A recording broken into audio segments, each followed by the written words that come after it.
Welcome to the Brian Craig Show podcast. My name is Brian Craig, and this is where MAGA comes to talk.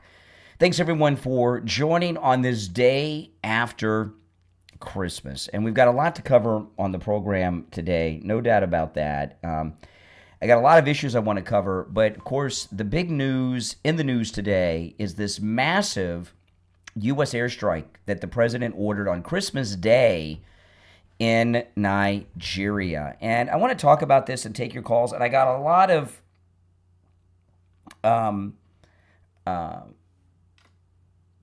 questions that I want to ask you, and I got a lot of other topics I want to cover as well. But this attack on ISIS is, of course, in response to ISIS kidnapping and murdering Christians. And President Trump warned them this was coming, and it came, and it happened, and here it is. And, you know, we've been seeing stories in the news for as long as I can remember about Christians being persecuted, murdered, arrested, violated in the worst ways people can be violated. My entire life around the world. And until the president made this airstrike on ISIS in Nigeria on Christmas yesterday, I have no recollection. Now, again, you can call and share with me where this has happened, but I have no recollection of a president of the United States, other than President Trump, standing up and taking action against Christians like this, right? You know, ISIS has been doing terrible things to Christians, and not just ISIS, but over the decades, different groups have been doing terrible things. When have we seen a president stand up and say, you're not going to kill or do anything else to Christians around the world? And if you do, we're coming to get you. And, you know, the things that have been going on against Christians, these are martyrs. These are Christian martyrs that we're dealing with here. And, you know, the way I would describe what's been going on against Christians around the world my entire life, and I was thinking pretty hard about this. When has a president of the United States taken action, military action, to against those who do these terrible things to Christians?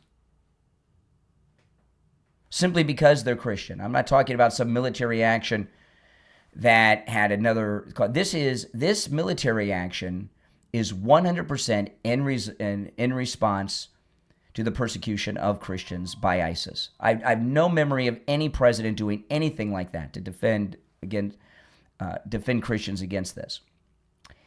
And what happens with these Christians around the world, it's crazy. I mean, you know, here we are in America, we're a Christian country, and have done nothing until now to stand up against Christians having these issues that they have to deal with. And you know, and Christians are being persecuted all over this world. In China, it's illegal to be Christian. There are people in prison just simply for being Christian. It's illegal to own a Bible. They bulldoze their homes. I mean, what goes on is insane. I remember a few Olympics back that were in Beijing. This might have been the one when George W. Bush was president. There was actually a discussion as well as to whether or not Olympic athletes would be allowed to bring their Bibles with them to the Olympic Games in China. You know, these Christians have been literally, not figuratively, literally been thrown to the lions. I'm still sick, guys, so bear with me. I'm due for another dose of NyQuil, which I'll take in a minute. But they've literally been thrown into the lion's den and eaten by the lions. And then it's a little blip in the news about this big, and that's it. It's almost like it's not even worthy of a major news story. And it is. And it's wrong. And no more. And this is part of the great reset that's going on with President Trump in this entire world. He's not, you know, he's making not just America great again. He's making the world great again. Because, you know, The United States, after World War II, became the big stabilizing force in the country. And what's happened is we've had these lunatic profiteers and military-industrial complex-backed presidents of both parties, other than Trump, of course, that have destabilized the planet on many, many ways. Economically, there's all these wars, and if you persecute Christians around the world, President Trump's coming to get you. It will no longer be tolerated. It's a strong message. I'm not going to go through the details of the airstrikes and everything else. They can have military analysts on television and pundits kill time with that. That's not important. What's important here is Christian martyrdom is not going to be something that we just say, well, they've been martyred and okay. It's not okay to persecute Christians. Now, I know the left in this country, they think that, the liberals in this country, and many of them would even tell you they're a Christian, liberals in this country will tell you that Christians deserve this persecution. Because right now what's going on in this country with the Somali community, which I'm going to cover in a little bit, there's a major attempt to wipe out Christianity in this country by the left. And if the liberals, they call themselves democratic socialists now. If you go around the world to wherever socialist, communist, hardcore liberals take over, right? What do they? What's the first thing the socialists do? They do away with the church. And the reason they don't want the church, when I say the church, I mean, Christianity as a whole, not just, I'm Catholic, but not just Catholics, but also,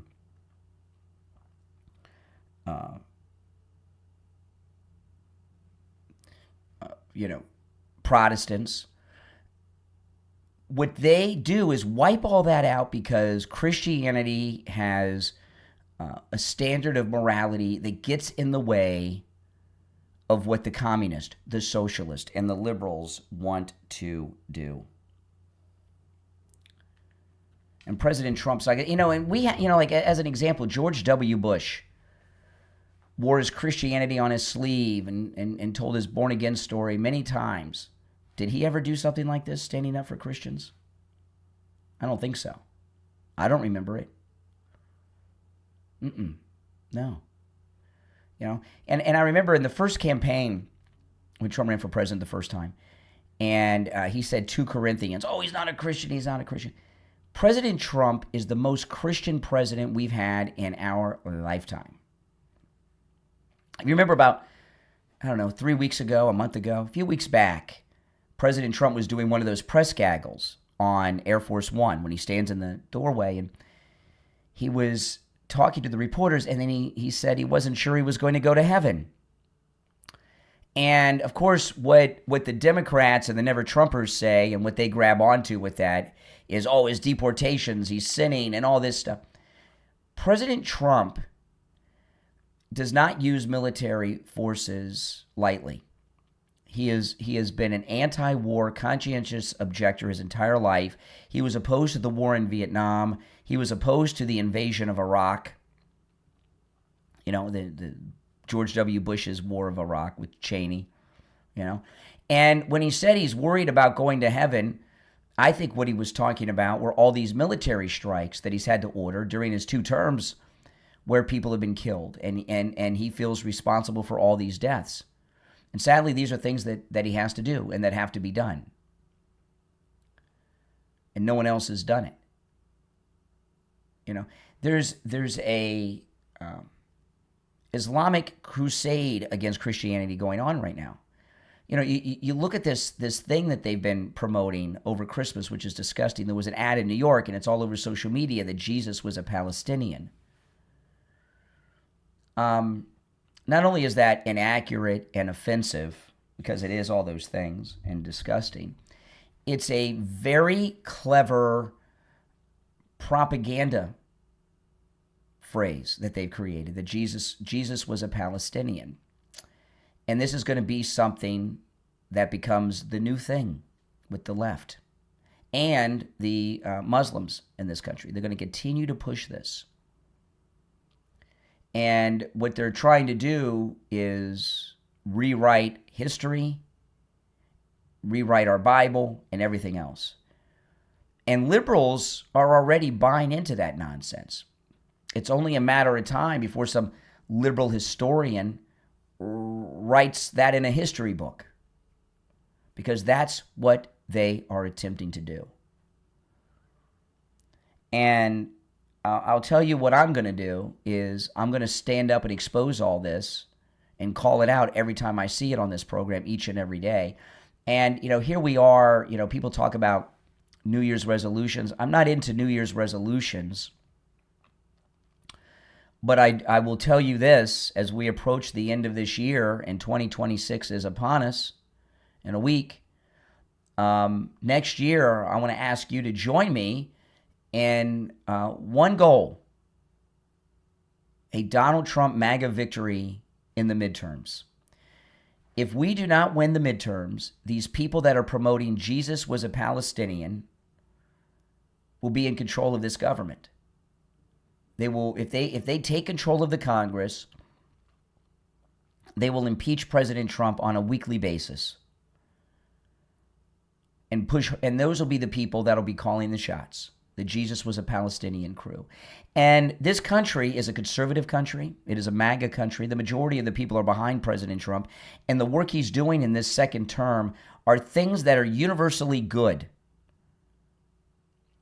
for Americans. And this election, there's that phrase, it's ours to lose. That is so true here. There's only one way we can lose the midterm elections. Only one way.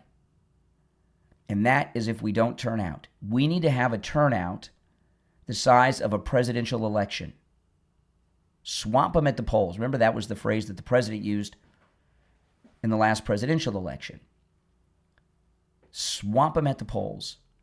If we have a massive turnout, we will win. We will only lose if we have a low turnout. Mamdani won in New York because of low turnouts. He won the primary because of a low turnout. He won the general election because of a low turnout. Remember, he only got about 16% of the vote in New York of registered voters. People stayed home because they were convinced that Mamdani was unbeatable. Well, he's unbeatable if people don't go out and vote. And that's how Mamdani won. Same is true with the midterms. If you notice, everyone is talking. Historically, the party in power loses in the midterms, so we're likely to lose. That's loserville talk. If you accept that, you'll suppress our turnout. We'll have a low turnout, and we will lose. But President Trump is not a normal president. He's back not just for a second term. It's a non-consecutive term where they spent the 4 years in between trying to kill him on multiple occasions, shooting him once, arresting him multiple times, locking up his campaign managers in prison, putting his attorneys in prison, arresting staffers and putting them in jail too. And he came back for a second term. A man who can do that can do anything. He literally dodged a speeding bullet. And we need to spend this next year telling people we can and will win the midterms if we have a massive turnout. And we can make a massive turnout happen. You're going to vote, aren't you? Make sure your friends and family vote. Take them with you if you have to. That goes for the primaries as well, because in the primaries, we don't need any fake rhino Republicans winning primaries. We need MAGA Republicans winning primaries. And then we need those MAGA Republicans to go on to victory in the general election, not just for the House, not just for the Senate, but our governors and our state legislatures too, and local elections. Are you going to let these Jesus was a Palestinian people retake control of this government? That's crazy. That's not where this country is at right now. The country is behind President Trump and what he wants. Now, I'd like to hear your thoughts on this. I got a lot of things I want to cover on the program today. It is Friday, the Friday after Christmas, and always Friday on the program is Open Phones. We call it Open MAGA Mike Friday, but you don't have to be MAGA to call in. And on Open MAGA Mike Friday, you're welcome to call in about any and everything on your mind. You're not limited to the topics that I bring up. The number's toll-free, 888-465-2631. 888-465-2631. I'm going to take a quick break so I can take some NyQuil. We'll come back with your calls, and I got a lot more to talk about. I'm Brian Craig, back after this. This is Mark Laporta, son of Tom Laporta and proud second-generation owner of Laporta Roofing. As a military veteran who served in the Army after 9/11, I've brought the same dedication and discipline to our family business. At Laporta Roofing, we've been serving our community for nearly 4 decades, and we're committed to continuing that legacy of excellence. Our team specializes in all types of roofing systems, from shingles to tile, slate, metal, and flat roofs. We're the go-to experts for single-family homes, HOA communities, and condo associations. What sets us apart is our unwavering commitment to customer satisfaction. I've personally implemented systems to ensure you receive the best in customer service and workmanship. Don't miss out on our limited time offer for a free roof inspection. Call us now at 954-604-4602 or visit us at laportaroofing.com. Trust the experts who have been protecting homes like yours for generations. Again, that number is 954-604-4602. This past year has been one of the hardest in MyPillow's history. It's because of you they're making it through the year. They want to thank you for your continued support by passing on some Christmas specials to our listeners. Get the Children's Bible Story Pillow, the 5-pack, for just $29.98. Get the My Slippers with a free bottle of leather protectant spray for $39.98. Blankets, comforters, and duvets for as low as $25. And a blowout sale on the standard MyPillows for just $14.98. So go to MyPillow.com or call 1-800-716-4879 and use the promo code KANE to take advantage of these wholesale prices, including the standard size MyPillow, originally $49.98, now just $14.98. Queens, $18.99. Kings, only $1 more. MyPillow products come with a 10-year warranty, but MyPillow has just announced they're extending their 60-day money-back guarantee. That's right. Orders placed between now and December 25th will have their 60-day money-back guarantee extended through March 1st, 2026. So go to MyPillow.com, use our promo code KANE at checkout, KANE, or call 1-800-716-4879. Promo code KANE for huge savings on your Christmas shopping. In the rugged shadow of Idaho's Sawtooth Mountains, courage isn't just taught, it's earned. And in the book, The Ghost Deer, The Sawtooth Legacy, Book 1, author R.B. Mahler delivers an unforgettable, heart-pounding, values-driven adventure the whole family will love. In The Ghost Deer, meet 13-year-old Tater Thompson, a ranch kid with big dreams, a loyal blue healer named Bandit, and a heart still learning what real courage looks like. When Tater discovers a legendary ghost deer, a massive white buck with a mysterious past, his childhood collides with a challenge far greater than he ever imagined. Faced with bullies, harsh wilderness storms, wild animals, and the dangerous weight of fear, Tater begins a journey to become the kind of young man his family always believed he could be. Along the way, he learns powerful truths about integrity, perseverance, forgiveness, sacrifice, and relying on God, even when doing the right thing feels impossible. The Ghost Deer is filled with life lessons, solid values, strong father and family role models, as well as edge-of-your-seat suspense. The Ghost Deer is the perfect clean adventure for tweens, teens, and anyone who loves classic stories of grit, growth, and of never giving up. Start the Sawtooth Legacy today and order Book 1, The Ghost Deer, available on Amazon and Kindle, paperback, hardcover, audiobook, and free with Kindle Unlimited. Begin the journey, discover the legend, and step into a series that builds character with each page. The Ghost Deer, The Sawtooth Legacy, from author R.B. Mahler. Order your copy right now. All right, I took the Dayquil during the break, and Dayquil takes between 20 and 30 minutes to kick in, so I probably should have taken it when I went out to get my coffee this morning. All right, if you'd like to call in, the toll-free number is pinned in the live chat, 888-465-2631. You're on the air. What's your name? Where are you calling from? My name is John. I'm from Oklahoma. Hey, John. What's up? Yeah, you talked about a lot of justification for the strikes in Nigeria this evening. I guess my question is, why isn't there any reason why there hasn't been action to other places like the Uyghurs in China, where there's documented instance where there's people that's been like In China. hurt over Okay, there so as well. okay. Now, before I will answer that question, but before I do, is that a serious question, or are you just like pulling my leg? Because that's a ridiculous question you asked. But I'll answer No, it is a very serious question. Okay, a serious no, question. It's very serious. Like, what is your justification for it? Okay, you said why? Okay, no, I heard the question. Yeah. I heard you. Okay, so Yeah. just to restate this, you're asking why attack the Christian killers of ISIS in Nigeria and not China, who's persecuting Christians? What does China have that Nigeria doesn't? I assume it's a lighter color people. I'm not sure. I don't know. What are you trying to get at? Well, what am I trying to get at? They have nuclear weapons. China has nuclear weapons. Nigeria does not, correct? They have a very large navy. They have a large army. And they have an air force. They even have space vehicles, okay? They send Chinamen into space. So what you're wondering is why we don't start a nuclear holocaust? Is that really your question? That wasn't my question. My question was, well, now why that, yeah. highlight a certain area like Nigeria when can't, there's other areas because that have the same thing? Because we can't do anything like against ISIS. But Nigeria worked with us. Nigeria cooperated with the United States in coordinating the ISIS strikes. China, we can't go and attack China. It would cause a global nuclear holocaust. We'd all be dead.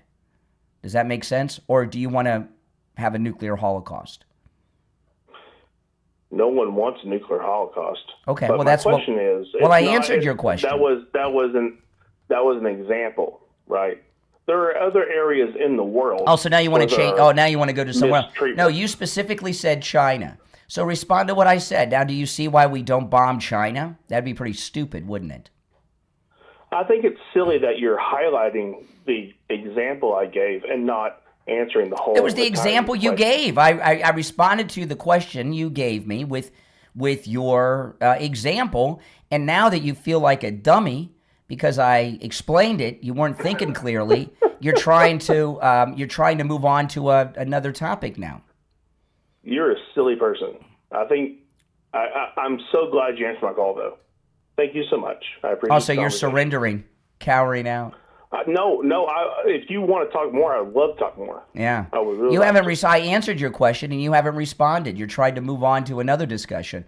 You agree with me that attacking the Christian persecutors in China would cause a global nuclear holocaust, so that's why we don't do it. So Trump is smart not to bomb China, correct? I think that it is a lot smarter to bomb a country that does not have nuclear weapons than it is one that does not. We didn't bomb a country. Nigeria worked with us.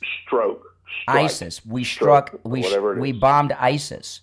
And Nigeria cooperated and helped us do it.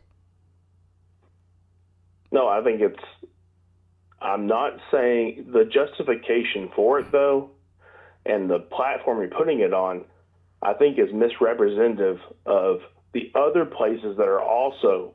Oh, so you want to bomb more places? So you support military bombing? I think that if you support someone like Trump, who is taking out people who are hurting Christians, right, which is probably a good thing, that why are we not making action in other places that are also hurting Christians? Because there's multiple ISIS, places. That is true, okay, but other places there's reactions, right? What's ISIS going to do? They barely exist anymore. President Trump almost wiped them out in his first term. They're back a little bit because of Biden, okay? Going after ISIS with the cooperation of the country that they're doing this in, Nigeria, is different than bombing Iran or China and other things, with uncooperative countries that have weapons and militaries and air forces and navies, sometimes nuclear weapons. You can't fight every fight, because the reaction would get more people killed. You have to do isolated surgical strikes like this one. I get the strategy behind it, right? It's an easy. It's not strategy. It's common sense. It's common sense. Well, I mean, strategy and common sense. It's not easy. If anybody else was president, ISIS would be allowed to continue to kill and rape and murder Christians. Any other president, it would have been allowed to happen. If Joe Biden or Kamala were president, they wouldn't step in. But you keep highlighting Christian as like that is the priority. But there are other things in Africa, generally, right, that do not have nuclear weapons, that we're not going in and taking care of. So you want Trump to invade and conquer Africa now? No, I don't. What do you want? I don't want him striking anybody. I guess it's the whole thing. Oh. Does that include the drug cartels? I would assume so. Like, why would we strike somebody who's on a boat to the U.S.? What a loser you are. What a strange thinking person you are. I'm not finished with my statement. Can I finish it? Do you mind? Sure. Tell me why why we should let the cartels continue to kill Americans with their poison drugs. The boats are already coming to the U.S.? No, they're not anymore. Let them come here? Not anymore. Oh, I'm sorry. I thought you'd let me finish my sentence. Oh, please, don't victim me. Go ahead. It's a conversation. We know where the boats are. Let them come in, arrest them, be done. Arrest them? Killing the boat? Why are we killing them? So the boats stop coming. Hey, listen, welcome to the show. Call me again sometime. My goodness. Why are we killing them? Because they're killing us. It's a war. And if you notice, when they target the boats, they take them out in the middle of nowhere. See, if you let them in, if you let them in and arrest them here, the boats won't stop coming. All right, let's go. Some people are just stuck on stupid. You're on the air. What's your name? Where are you calling from? I'm Steven from Sacramento. And I wanted to ask a controversial question. If there is a Black History Month, should we as America say there should be an Asian History Month or a Hispanic History Month, a Native American History Month, sure, and even a White History Month? You can have any history month you want. You can have Donut History Month for all I care. Sure. You can have the history. You can have a month dedicated to the history of hats. Sure, why not? I'm just asking this because I feel that there is a huge conflict with Black Americans and America as a whole. Because I come from a biracial family, but I feel that in this current day and age that Black people are othered by the power structure. Even if it's 4 Black police officers killing another Black man in Chicago, that it's the whole idea about the power struggle. And so this is why I'm bringing this question up, because a Black History Month is othering them in that sense, where we are saying, oh, you're not American, you're a Black American, right? So that's why I'm saying if we're being consistent, should we not give History Month to all the other ethnicities? Why? Fine. Yeah, you can have Eskimo History Month, Navajo History Month. Yeah, why not? I see why not. I see why not. Why that should Who cares? That should be consistency. Who cares? Black History Month is here because Black liberals wanted it. It's in February, the shortest month of the year. But black activists made that a thing. Black History Month. I think Trump should make it a real thing. I think it is a real thing. Make that a thing. He should. It is. Well, thanks for having me on. Now, happy holidays. Are you okay? Yes, I thought you would want to get some other callers on the line. No, I'm here till 9. I know. I'm just curious. You said you think Trump should make that a thing. What should Trump make a thing? I think he should. What should he make a thing? No, he should make White History Month, Hispanic History Month, Asian History Month. He should make that a real thing. If there's a Black History Month, no, I don't think there should be a History Month. No, I don't support a White History Month. See, why do you say that? Well, the reason that there's a couple reasons why. Hold on, let me check my text here. Okay, it's Mike at the radio station.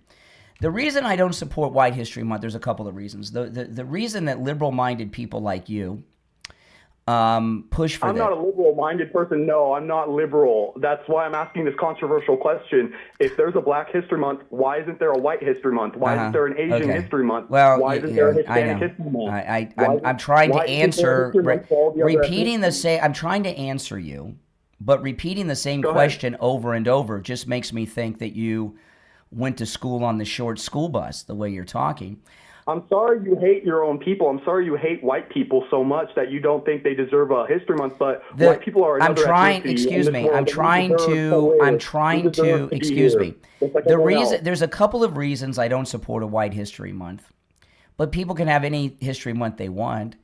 The White History Month is a trap by liberal-minded people like you who want to portray white people and conservatives as Nazis. So White History Month would be like, oh, that's White Supremacist Month. That's one reason. Another reason is history in that sense. Wait, why is that supremacy? Why is that supremacy? I didn't say that it was. I said that liberals would portray it as that, and it would be negative. But the reason Black history, whether or not, however they portray it, is not the discussion. We're talking about I'm trying to if Black answer people your. can have a History Month, I'm trying to why can't answer. white people have a History Month? I'm trying to answer your That's idiotic. the question. I'm asking you a question. Why can't white people have a History Month? But listen. Why? I am trying to answer your idiotic question, but you won't stop asking the question. Okay, so you have the platform now. An answer. Why can't white people have a History Month? If Black people have a History Month, why can't white people? Excuse me for speaking while you're interrupting, but I am answering your question. It's a multi-part answer. Go on and answer. Oh, well, thank you so much. I gave you the first part. The second part is this. Black History Month came along in the mid-1980s. I was in middle school, and I remember when it was new. And in the 1980s, the history books and the textbooks were written by people in the 50s, 60s, and 1970s during the Jim Crow segregation era. And there was very little in history. History books are written by liberal college professors, Democrats. And there was very little in the history books of that time about non-white people's contributions to history. So Black History Month came along to counter that. That's why. Right. Okay. I hear what you're saying.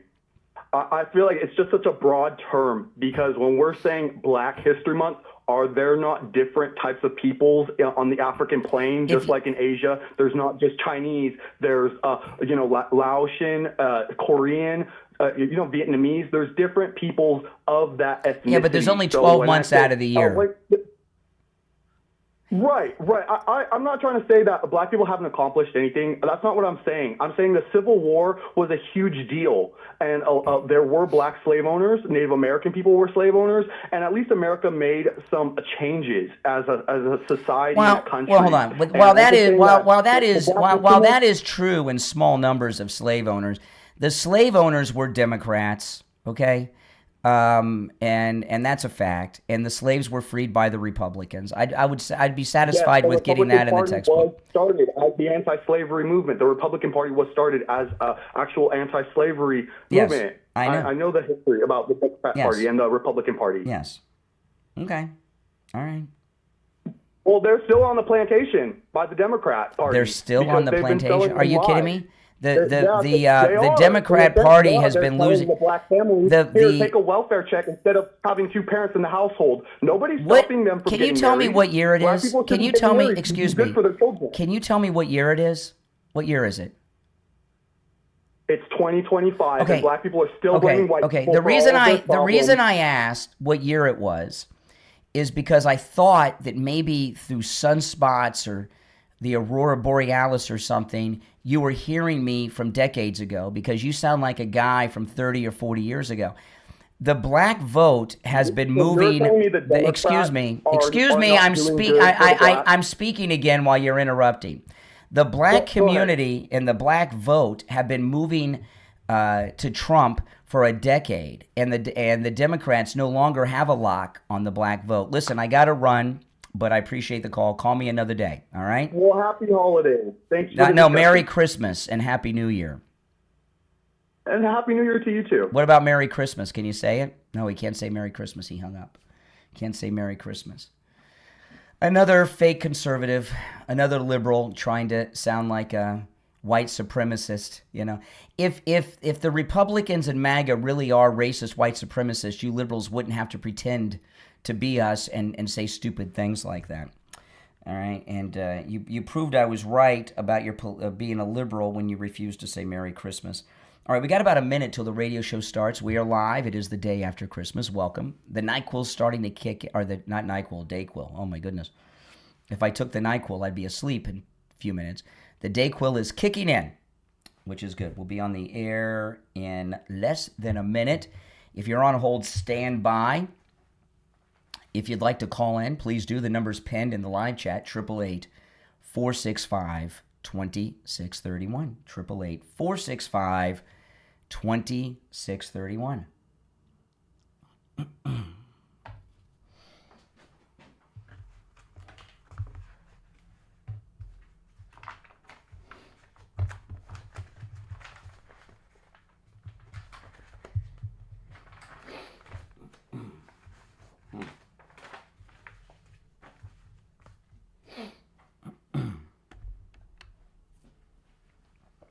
Ten seconds.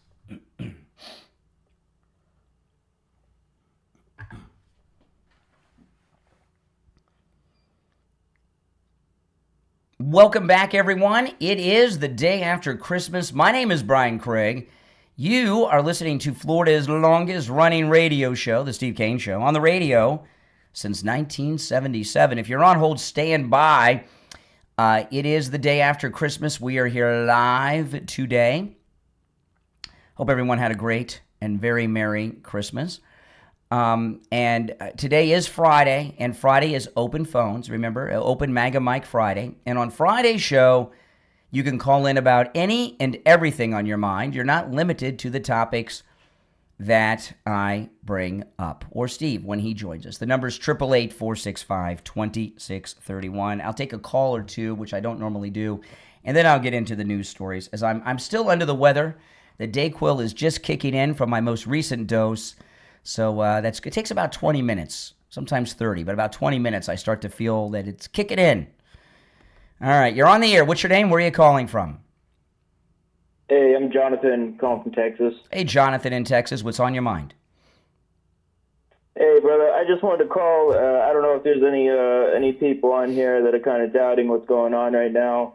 I just wanted to say my personal experience as far as what's been going on and the effects that Trump has had on the economy and my personal life. Okay. Yeah, so I was able to, since he came into office over the past year, I have been able to, I work a tip job and I work a lot of overtime. I work in the kitchen industry. I'm a cook. And because of that, due to the immigration laws that he's been passing with all the welfare being cut and people not being able to kind of illegally be here anymore, a lot of the job market has opened up. I've been able to double my income as a cook. I'm getting double the tax return this year because of how much. Well, wait a minute. It is the day. How do you know you're getting double the tax return? You haven't filed taxes yet. It's only December 26th. Well, I just did it based off of the no tax on tips and the new tax laws. Oh, you're estimating on a tax calculator. Mm-hmm. Oh. Yeah, my estimate is supposed to be double what's going on. How have you doubled your pay as a cook? How'd that happen? Well, because most of my pay is tips and overtime. How do you get the tips as a cook? They have to share. The servers have to share with you. Yeah, I work. It's not like a serving kind of thing. So I work as a cook, and pretty much what happens is you get tips. Like they tip you. It's like a kiosk, so they tip you when they buy their food. Depending on how many hours you work, you get part of that tip pool. Oh, okay. So it's literally like my base pay is like like $14, but I make up to 25 in tips. Oh, great. That's awesome. Yeah, so like a lot of my pay comes from tips, and it's gonna equate to a much larger tax return. Great. And a lot of the apartments around here, because a lot of the people can't like get Section 8 and subsidies anymore, are opening up. I was able to get an apartment in a much nicer area that has like double the size. It has like much more amenities, a nicer gym and everything, and it's cheaper than my current apartment in the ghetto and like a bad part of town. The ghetto. So it's just yeah, like it's just kind of crazy how like, yeah, I mean it's not, I don't know, it's not like, you know, Stockton, California, but it's you know, it's bad. Well, that's all good. But it's just great. like, yeah, but it's just like everything's been improving so far, as far as like everything opening up and everything, and more opportunities opening up. Mm-hmm. Like in just my personal life, like it's just been kind of cool to see. I've seen a lot of crime go down. I've seen a lot of like places get better. It's just been kind of nice. Yeah. Well, are the people that you work with in your restaurant, are they aware of how much money they have and will have in their pocket next year because of President Trump? No, everybody's pretty much against them. A lot of my coworkers are still Spanish. They're citizens, but they're just, you know, it's still Spanish. So what kind of food do you cook? I cook. I do a German kind of food. It's like a Bavarian. It's like a German Bavarian called Coco's.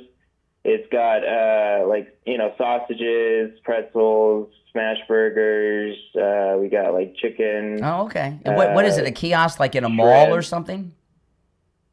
No, it's like a restaurant, but it's not like it's like a bar sized restaurant. It's a restaurant connected to a bar. Oh, okay.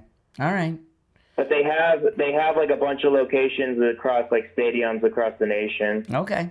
Sounds good. Well, Trump is Yeah, making like your the life Moody better. Center and all that other stuff. Yeah. Yeah, that's good. Awesome. That's good news. Yeah.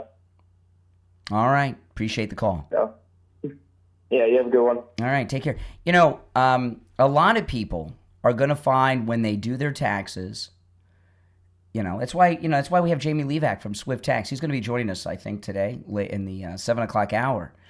And, you know, it's not a coincidence that we have Jamie Levac from Swift Tax, who's joined us as a sponsor here on the program in the last few weeks, because he's up to date on the big, beautiful bill taxes, you know, all the tax cuts and deductions that you can get that you couldn't get before. But people that have never gotten a tax return or have gotten tax returns, but they haven't been that big, they're going to get massive returns this year. Massive return, if they call Jamie Levac, because he knows how to do it. And massive returns, life-changing money. And what that number is different for everyone. Some people, $500 is life-changing money.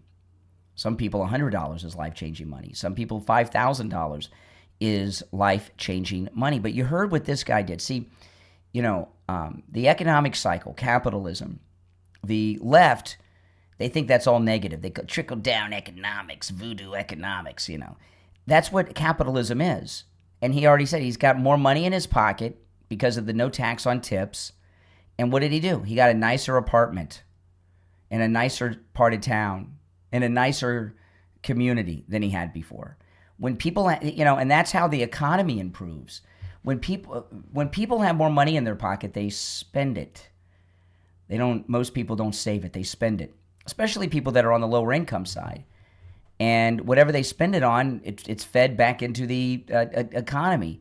So not only are millions of people going to be red-pilled when they do their taxes and they get those Trump tax cuts from the big, beautiful bill and those Trump refunds, and that doesn't even include the bonus we're going to get from our share of the tariffs over the summertime, you know, they're going to be like, wow.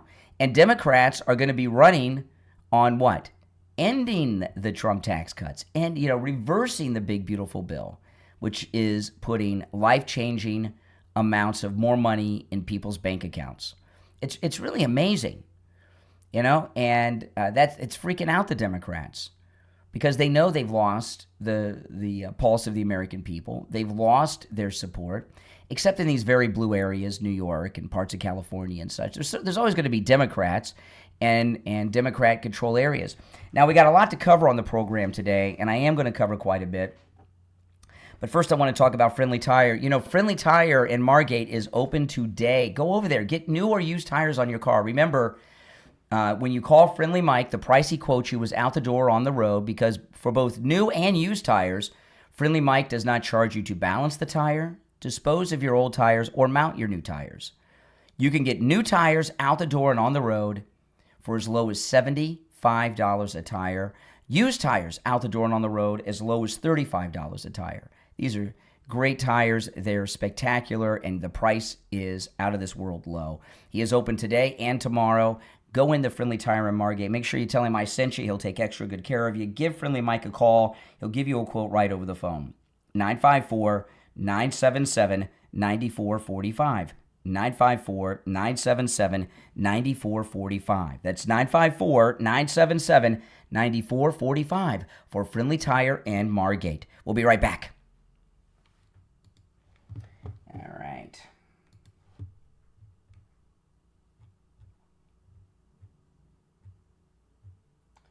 Where am I going?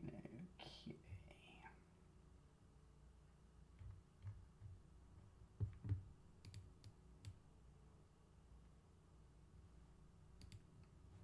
All right, that's where I'm going to go next. This is George Colony. I'm in the real estate business in Fort Lauderdale, Florida with Kai's Real Estate. I've been in business for 6 decades. People often ask me, what's the right time to buy or sell real estate? To tell you the truth, it's always the right time. You just need to have the right advice from the right advisor. You could call me anytime because I answer my phone on the first ring. My number is 954-801-7320. That's my personal cell phone number. And I answer it on the first ring every time. Please give me a call. I'm happy to answer any question that you have. My cell phone number is 954-801-7320.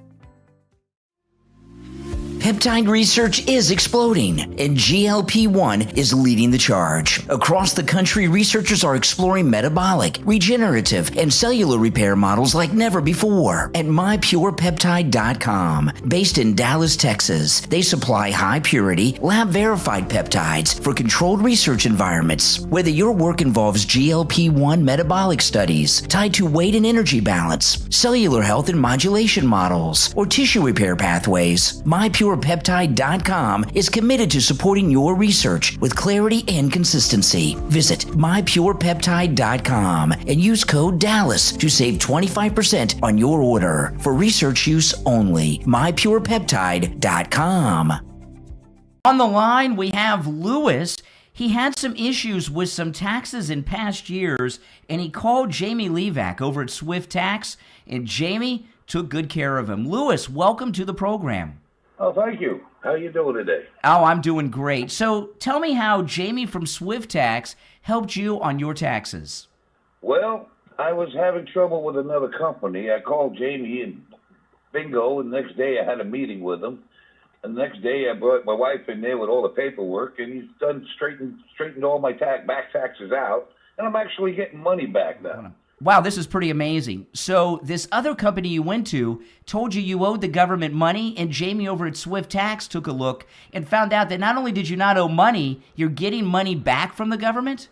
Yes, I got nice big checks coming soon. Wow, that's amazing. Do what Lewis did. Call Jamie Levac over at Swift Tax, 954-773-1587.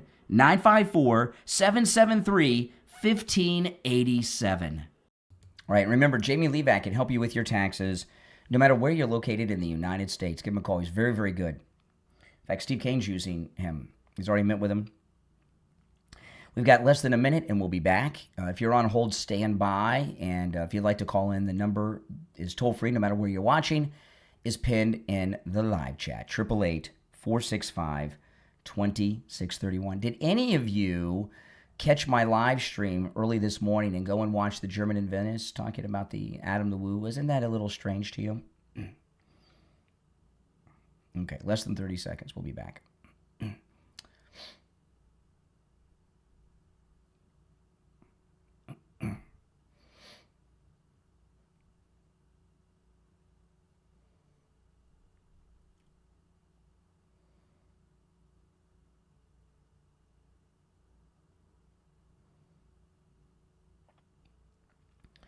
We're back. I'm Brian Craig. This is Florida's longest running radio show, the Steve Kane Show, on the radio since 1977. We are live the day after Christmas. Although, I did a live stream yesterday morning, Christmas morning, on YouTube, and we did Christmas at my house on Christmas Eve, which I think is going to be a new tradition. I've done that a couple times over the years. I always liked it, but doing Christmas on Christmas Eve, my daughter came over. It was her first Christmas at our house in like 3 or 4 years because she just moved back from California. The grandparents came over. We had a great time. So I woke up on Christmas morning and I did a live stream, and it was I did a 4-hour live stream taking live calls yesterday morning on Christmas morning, and the calls were amazing, including. Did you guys tune in yesterday and hear the call from the transgendered guy? Oh, my goodness. That was one of the classic calls I think I've ever had on this program after over 30 years. That was an amazing call and conversation with the transgendered guy. Didn't go so good for him, but it was an incredible call. But we had a lot of great conversations yesterday. If you missed that show, go on my YouTube channel and watch it. It's got Trump dressed up as Santa when you go to look at the video. But we just had some great calls and conversations. So, this strike against ISIS that President Trump did is just a phenomenal thing. And you remember, President Trump is an anti-war guy. He uses military strength very sparingly. And one of the reasons he's doing a massive military buildup with the battleships and all is as a preventative measure. But ISIS has been killing and raping and pillaging Christians.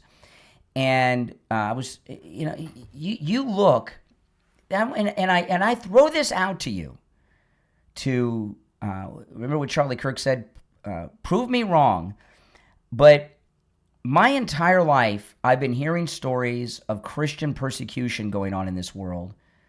Before President Trump and the Christmas Day ISIS strike in Nigeria, I don't know of another president of the United States that has taken any action against these Christian killers before. Do you? When has a president stood up and said no more Christians are going to be killed or kidnapped or taken prisoner, which is, I guess, kidnapping? I don't know of another president doing this. I'm so proud of him for doing what no other president has had the guts to do. The United States is a Christian country. Yeah, Christian Judeo, but primarily Christian.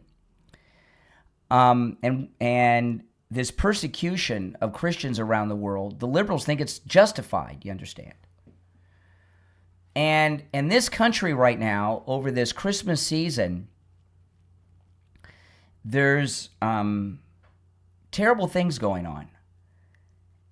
Terrible things going on. 2026 is a turning point year in this country. The midterm elections have to be won, and we can win if we have a massive turnout. The country is behind us. The country is behind Trump. The things that Trump is doing, Americans overwhelmingly support. He still has 87% support among Republican voters in this country. Still, being in the office almost a whole year. He's doing things so outside the box and amazing. On top of the economy booming. And the only thing that can cause us to lose the midterms is a low voter turnout. That's it. So this is the year of MAGA. 2026 is the year of MAGA. And we are all, if you're MAGA, we are all activists for MAGA and Trump. Not only do you have to turn out and vote, you have to make sure that your family and your friends do the same thing too. Remember what the president said during the last election. We've got to swamp them at the polls. And in 2026, You're going to hear me every day talking about this. The year of get out the vote for MAGA. Don't listen to these people who say, oh, well, historically, the party in power loses. President Trump is not an ordinary man, and he's not an ordinary president. The very fact that he is in office again for a second and non-consecutive term is a miracle in itself. Okay? These never-Trumpers and Democrats shot him. They tried to kill him multiple times in the last 4 years. How many times did they arrest him? I've lost track. Twice in New York, Fulton County, Miami. They arrested him time and time again, got a mugshot, brought him in civil court with ridiculous charges on ridiculous things, broke into his home, went through his wife's underwear. These are terrible. And then they tried to kill him and shot him. And he's back in the White House. If President Trump can do that, we can win the midterms. It's happened before. It can happen again. And it all depends on you getting out the vote and stop this like Jesse Waters. Well, we're going to lose the midterms. Well, talking like that, Jesse Waters, yeah. Idiotic thing to say. And I'm here to tell you, we can win. Now, I can't predict a victory because so many other conservatives who are afraid to be wrong are taking this fence. Oh, well, we're going to lose. No, not me. You're not going to hear that from me. We only lose if we have a low turnout. If we do what Susie Wiles said in an interview about 2 weeks ago, that the president is going to treat the midterms like a presidential election year. He's going to campaign like a presidential election year.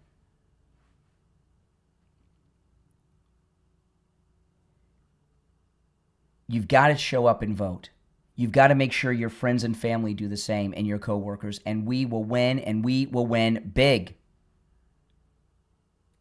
No doubt about it. Now, that doesn't mean there aren't still Democrats out there. Who cares? We only have to win by 51%, even less in some instances. Don't worry about the fact that there's still going to be Democrats out there. Yeah, there's always going to be idiots. Don't worry about that. The country pretty much is always going to be almost equally divided with a leaning towards one direction a little bit. That's okay. I'm not trying to convert all the Democrats. I'm trying to get the people that are Republican, the people that support no tax on tips, a $6,000 deduction on Social Security for all Social Security recipients, no tax on overtime, closed borders, stopping the poisonous drugs coming into our country. All this, okay? Just trying to get them out to vote. If we have a large MAGA turnout, a large Republican turnout, we win, and we win bigly. It won't even be close. Not just in the House, not just in the Senate, but the governors, the state legislatures, our county and city commissions too. Yeah, we're not going to win every race around the country. There will still be Democrats, okay? That's not the goal. Don't set up some impossible standard to achieve. And when you hear people say, oh, well, we're going to lose historically, shut that down and correct the record. There's only been one other president that's had a non-consecutive term, and it happened in the 1800s. No one has done what this man has done. Right? Do you think President Trump goes around thinking like a loser? Hell no, he doesn't. Do you or someone you know suffer from neuropathy? Oh man, it's god-awful. You may have neuropathy and don't even know it. These are some of the symptoms. Numbness, pain, burning, tingling in the hands and feet, muscle weakness, loss of balance, muscle twitching, the feeling of pins and needles in the hands and feet, maybe no feeling at all. Call Lighthouse Medical. They have a treatment for neuropathy that works and a treatment that lasts. Steve Kane had his neuropathy treatment 3.5 years ago, and his neuropathy symptoms have not returned. It works. Lighthouse Medical can help you no matter where you're located in the world. Give them a call, 754-222-6642. 754-222-6642. Mention you heard about them on the Steve Kane Show, and you get that no-charge consultation. 754-222-6642. And online, lighthousemedicalcenter.com. SFjr.com. It's the Steve Kane Show. My name is Brian Craig. We'll take our break for the bottom of the hour and be back after this.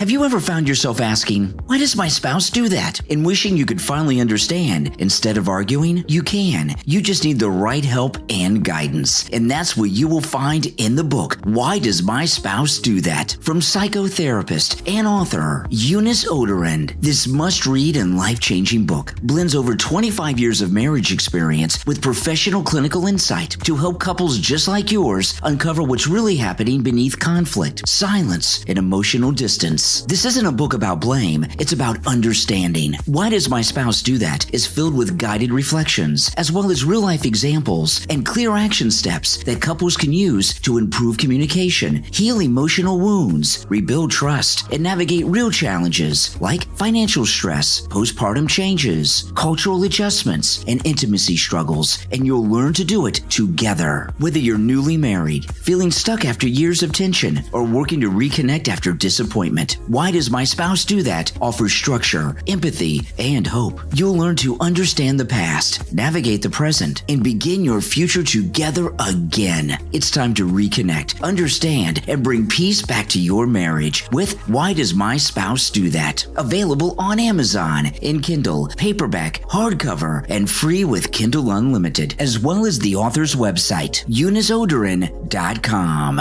Order your copy right now and rediscover connection, understanding, and peace in your relationship. We're on the air. What's your name? Where are you calling from? Hey, Brian, this is Hank from Hollywood. How you doing? All right, Hank. What's on your mind? I called Tom Laporta at Tom Laporta Roofing. He sent out Scott. Now, Scott is absolutely the best. Scott and Scott's crew are the absolute best. They gave me a great price. They did the job when they said they were going to do it. They finished the job when they said they were going to do it. The materials they used, absolutely the best. I want to thank Tom. I definitely want to thank Scott, and definitely want to thank Scott's crew. These people are number one, and I just want your listeners to know, Tom Laporta at Tom Laporta Roofing. If you need a new roof, call Tom at Tom Laporta Roofing. You're not going to go wrong. You're not going to be disappointed. Do what Hank did. Call Tom Laporta at Laporta Roofing on his cell phone, 954-604-4602, 954-604-4602, and online, laportaroofing.com. On the line, we have Lewis. He had some issues with some taxes in past years, and he called Jamie Levac over at Swift Tax, and Jamie took good care of him. Lewis, welcome to the program. Oh, thank you. How you doing today? Oh, I'm doing great. So tell me how Jamie from Swift Tax helped you on your taxes. Well, I was having trouble with another company. I called Jamie and bingo, and the next day I had a meeting with him. And the next day I brought my wife in there with all the paperwork, and he's done straightened all my back taxes out, and I'm actually getting money back now. Wow, this is pretty amazing. So this other company you went to told you owed the government money, and Jamie over at Swift Tax took a look and found out that not only did you not owe money, you're getting money back from the government? Yes, I got nice big checks coming soon. Wow, that's amazing. Do what Lewis did. Call Jamie Levac over at Swift Tax, 954-773-1587, 954-773-1587. 1587. All right, we got about 20 seconds and we'll be back on the radio. I'm still under the weather, guys, so you got to bear with me. The Dayquil helps a lot, but not totally. Here we go. Stand by.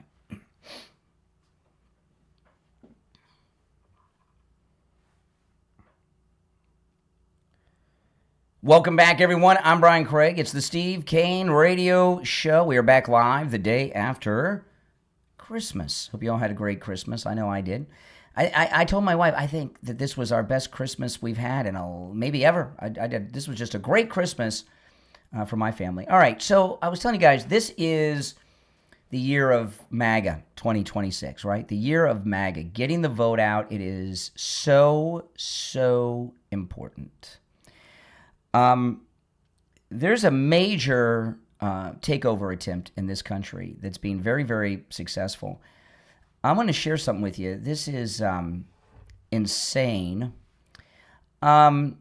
the Somali takeover of huge parts of our country, mainly in the Midwest, is so out of control. We've seen what's going on in Somalia. I got a call yesterday on the Christmas morning show from a guy from my hometown, Columbus, Ohio.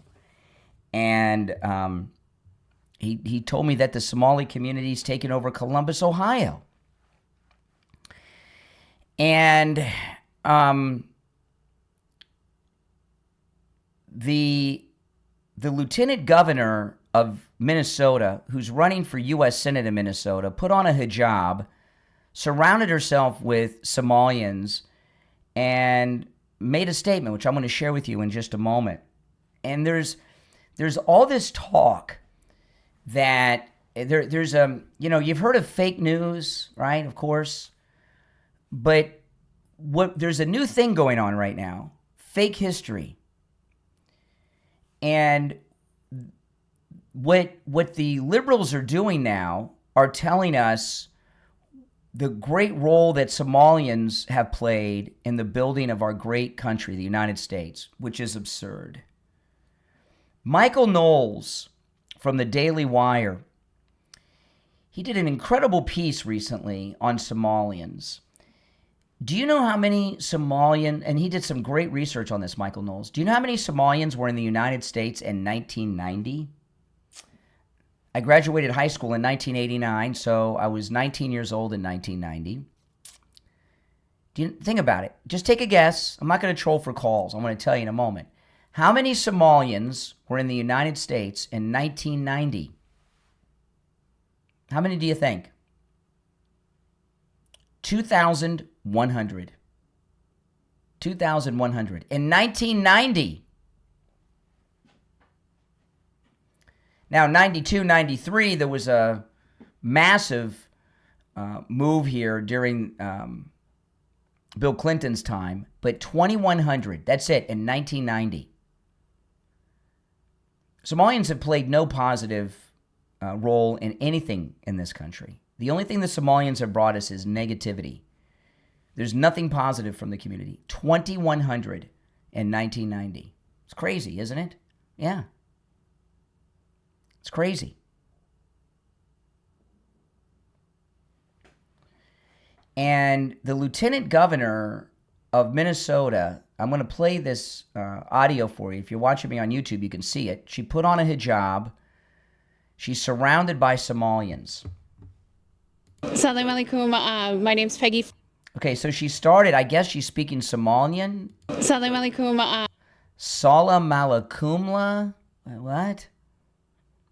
Assalamu alaikum. My name's Peggy Flanagan. I am the Lieutenant Governor of Minnesota, and I'm really honored and humbled to be here with all of you. Now, I want to tell you guys, she's wearing a hijab, and she's whiter than me, because I'm a white guy, but I live in Florida, the Sunshine State, so I get a little sun just walking to the car, okay? And I haven't shaved in a couple days, so she's whiter than me. And she's wearing a hijab, speaking this, is that Somalian or what is she speaking there? Assalamu alaikum. My name's Peggy Flanagan. I am the Lieutenant Governor of Minnesota, and I'm really honored and humbled to be here with all of you today. I am incredibly clear that the Somali community is part of the fabric of the state of Minnesota.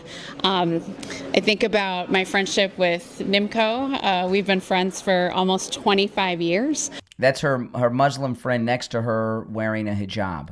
And when I think of being part of Minnesota and growing up here, the Somali community has always been a part of my Minnesota. So I want to just encourage the community to know that we're with you. We've got your back. I am here shopping today, and just encourage other folks to show up, support our Somali businesses, support our immigrant neighbors. And I know that things are scary right now. And just know that there are more people who are looking out for you. There are more people who are here to support you than you know. I will continue to stand with the Somali community to be with you and to do all I can to return the friendship and community that the Somali community has shown me.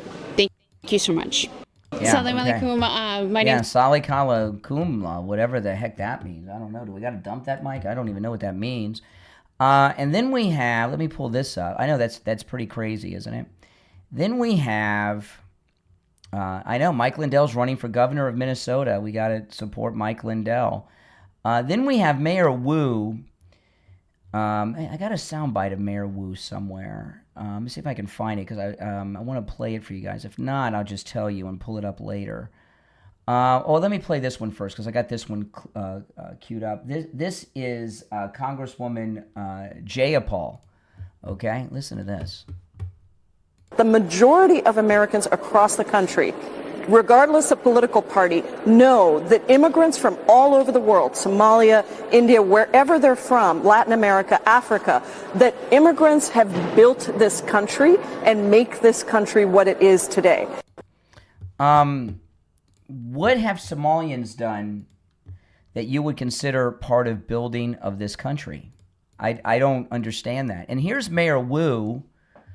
The mayor, the racist mayor, remember she had that, even though she's married to a white guy, she had a party a couple of Christmases ago for politicians. No white politicians were allowed to go. It was racially segregated. This is Mayor Wu, the mayor of Boston. You cannot talk about any achievement that the city of Boston has had in safety, jobs, and economic development, in education, without talking about the Somali community that has lifted our city up. We are proud and we are grateful for our Somali community and for our Somali American neighbors. Boston and the country are clear that hate has no place in our society. We will use every attack to actually strengthen and expand the services available, to empower and work alongside our community members who are already doing so much good in the world and setting an example for the rest of the country. Okay, now this is, I mean, you know, you're seeing the rewriting of American history, right? Jayapal, who says, oh, the Somali contributions to building this country. There were only 2,100 of them here in 1990. What contribution did they make? The country was built long before that. Mayor Wu's talking about how Boston, you can't say anything positive about Boston without the Somalians. Are you kidding me? You know, and this is very dangerous stuff. This is what the communists do. This is a major takeover of this country that's going on. Before I share that, I want to play this one more. This is a police officer in Minnesota. He's speaking Somalian. He says, as I have the translation here, he says, as Somalian police officers, we work for you, Somalians. Keep in mind, he's a police officer in Minnesota. Day and night we stand for you and serve you. He said, as you know, we came to this country as refugees.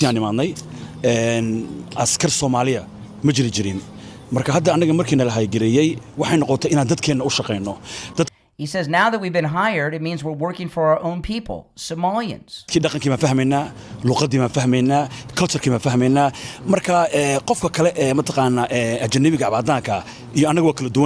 He says, that's why we're different from foreigners or white officers. He's calling American police officers, not just white ones, but all American police officers, foreigners. So we have a police officer in Minnesota referring to American police officers as foreigners, not just the white ones, he says.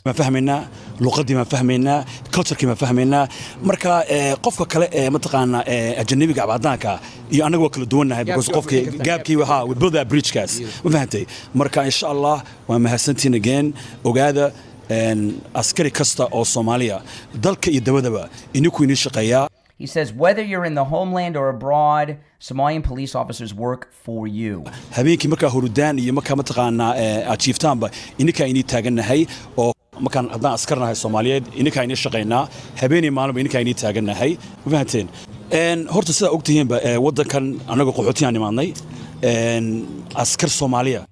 Okay, there you go. I mean, the only word I can understand is I heard him say, I guess Somalia is Somalia in Somalian or whatever language he's speaking. Don't you see what's going on here? This country is being colonized and conquered in a way that a country has never been conquered before. And I know liberals will say, so what? This country was founded by colonizers. Well, that was a long time ago. We have our own country now. And I'm not sure if you've seen this, but in Lawrence, Massachusetts, did you see the mayor? The mayor of Lawrence, Massachusetts is in some type of court case. Let me pull this up. Now, he's not speaking Samoan. He needs a translator. He's originally from the Dominican Republic. He's a mayor here in Massachusetts, Lawrence, Massachusetts. He only speaks Spanish. Listen.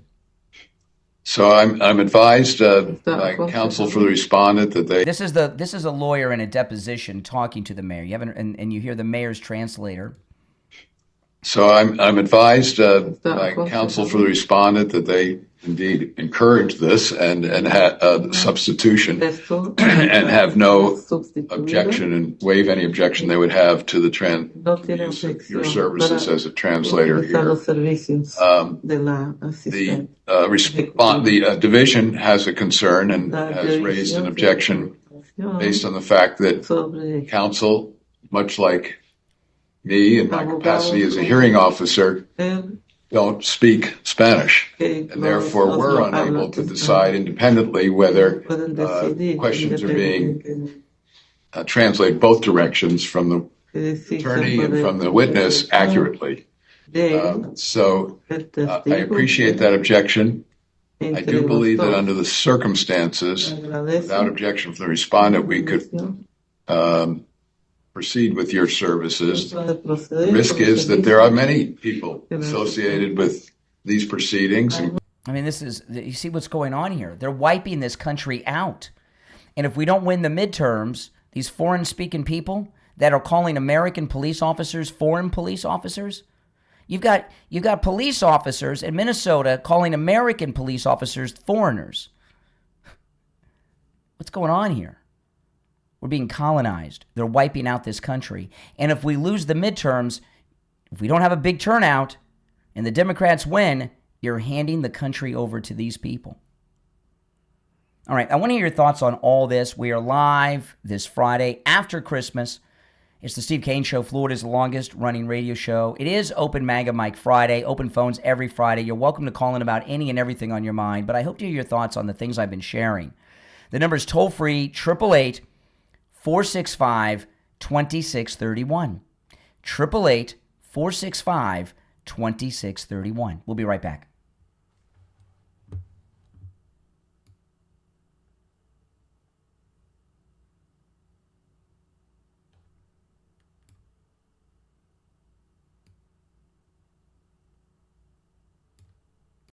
This past year has been one of the hardest in MyPillow's history. It's because of you they're making it through the year. They want to thank you for your continued support by passing on some Christmas specials to our listeners. Get the Children's Bible Story Pillow, the 5-pack, for just $29.98. Get the My Slippers with a free bottle of leather protectant spray for $39.98. Blankets, comforters, and duvets for as low as $25. And a blowout sale on the standard MyPillows for just $14.98. So go to MyPillow.com or call 1-800-716-4879 and use the promo code KANE to take advantage of these wholesale prices, including the standard size MyPillow, originally $49.98, now just $14.98. Queens, $18.99. Kings, only $1 more. MyPillow products come with a 10-year warranty, but MyPillow has just announced they're extending their 60-day money-back guarantee. That's right. Orders placed between now and December 25th will have their 60-day money-back guarantee extended through March 1st, 2026. So go to MyPillow.com, use our promo code KANE at checkout, KANE, or call 1-800-716-4879. Promo code KANE for huge savings on your Christmas shopping.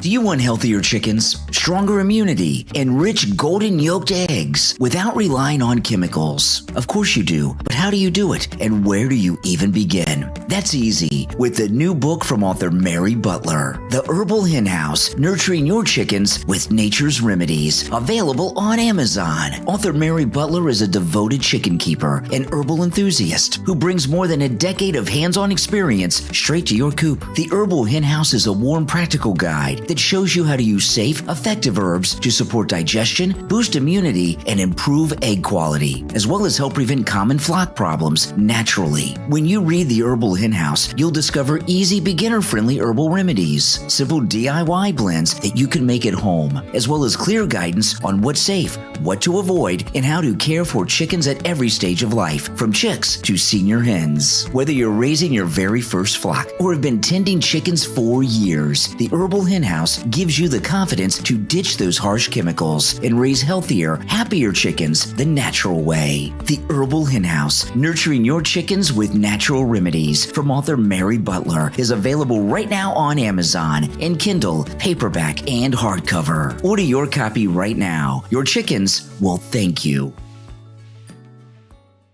All right, if you're on hold, stand by. We're still in a radio station break. We'll be back in about less than 90 seconds, okay? Just let me rest my head. I tell you, this cold has been kicking my butt. I've had it about a week. I'm feeling better, but I'm still... You know what? The main thing that's bothering me is the drip from the cold is the main thing that's bothering me. Especially because I talk for a living, you know? So it's making it difficult. But if you did not catch yesterday's Christmas Day show, watch that when this show's over. It was a great show with great calls and conversations. And I thought when I did a Christmas morning show, I'd do maybe 50 minutes or an hour, and it was a 4-hour program. I was not planning on that at all. We've got about 40 seconds. If you're on hold, stand by.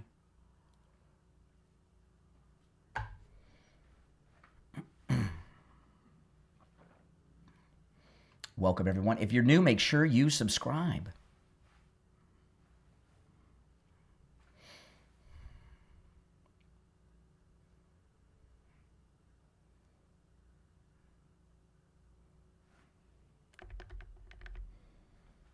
All right, stand by.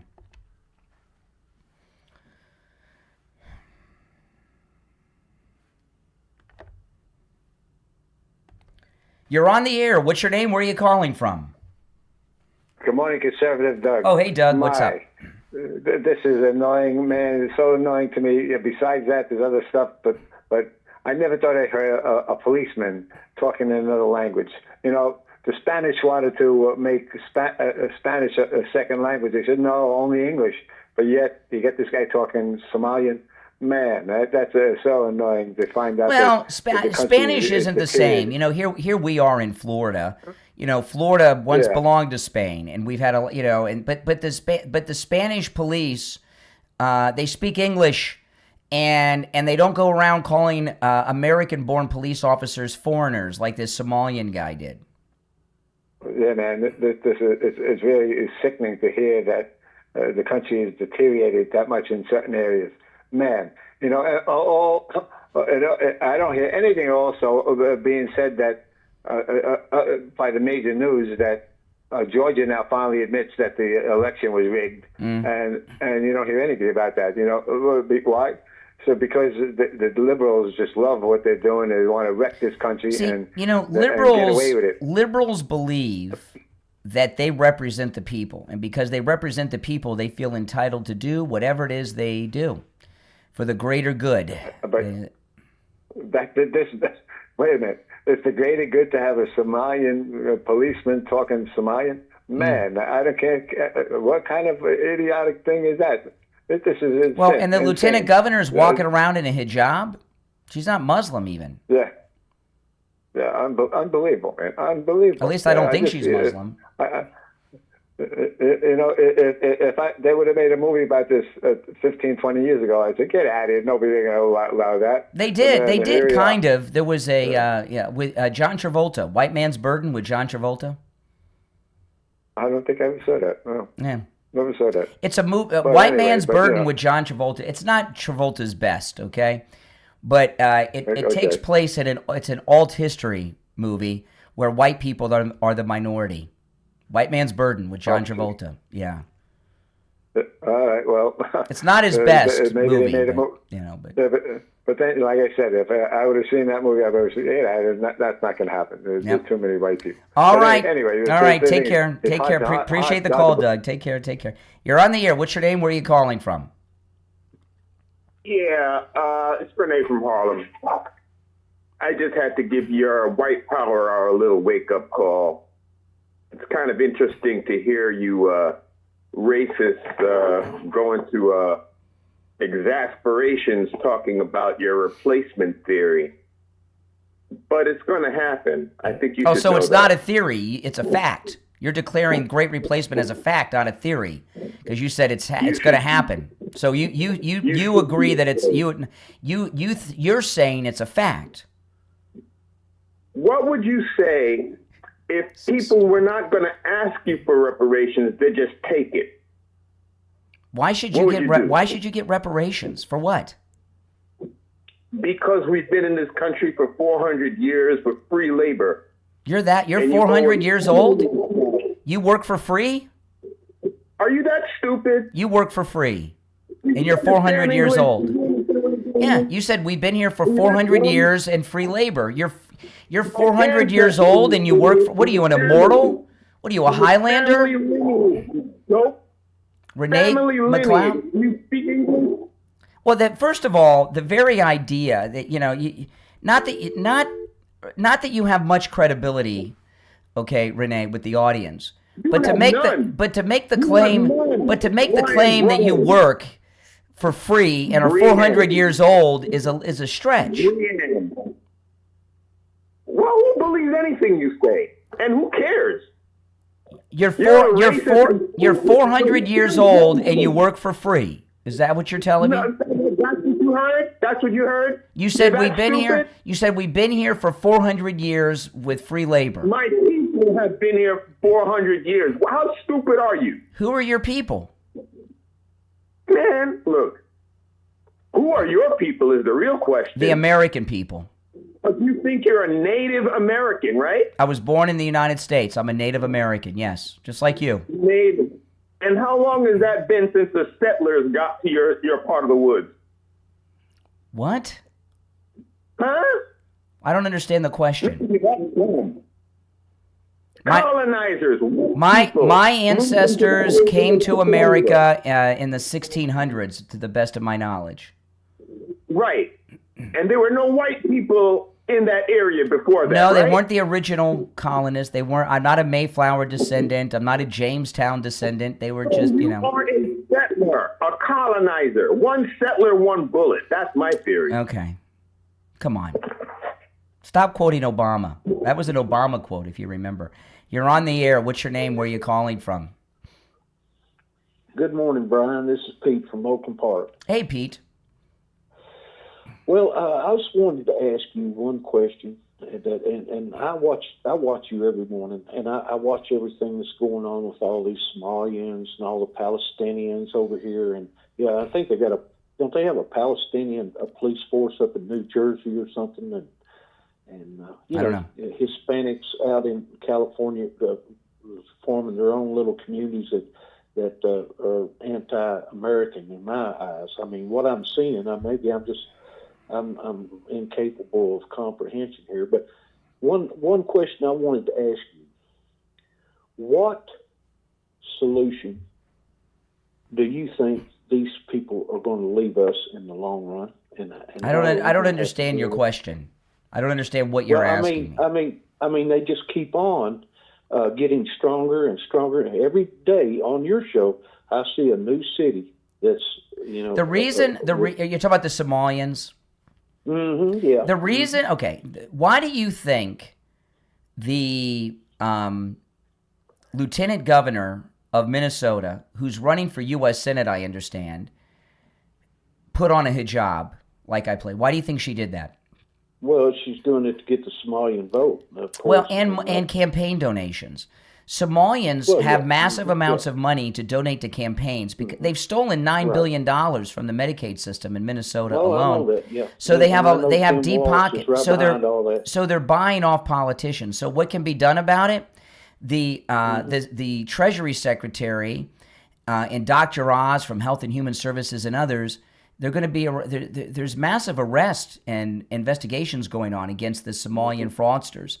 So that's something that's being done about it right now. Their power is because Democrats want their campaign donations and their votes. But me and my wife both pray that that's what's going to happen. We hope it don't turn. It's happening now. Else. But yeah, and that's the reason we voted President Trump in, and he's doing what we voted him in to do, and but you get, my great grandfather, he fought as a first lieutenant in the Union Army in the Battle of Chickamauga and the Battle of Chattanooga. Fought to free the slaves. He fought to free the slaves. Yes, he fought to free the slaves, and then my father, he fought in World War II in the Philippines against the Japanese and everything. Mm-hmm. I was in during Nam, and I just feel like they spit on us when they talk like I've seen that lady talking there a while ago.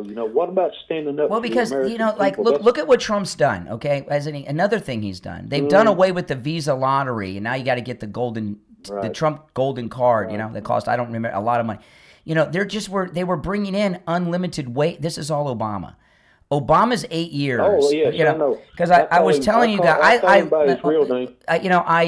learned about this from Michael Knowles. In 1990, there were only 2,100 Somalians in the entire United States. And then Bill Clinton Bill Clinton and Obama brought in, I don't even know how many millions of Somalians, and for this very purpose. Trump has shut that off. The visa lottery's done. Well, and he shut down our borders. So, and the deportations are up, and they're going to amp them up next year. So, everything is being done that can possibly be done. But I'm coming up on the top of the hour, so I got to run. But Merry Christmas, Happy New Year. All right. I'll talk to you later. All right, from Oakland Park. All right. If you're on hold, stand by. It is the Friday after Christmas. We're here live. My name is Brian Craig. It is Open MAGA Mike Friday, open phones.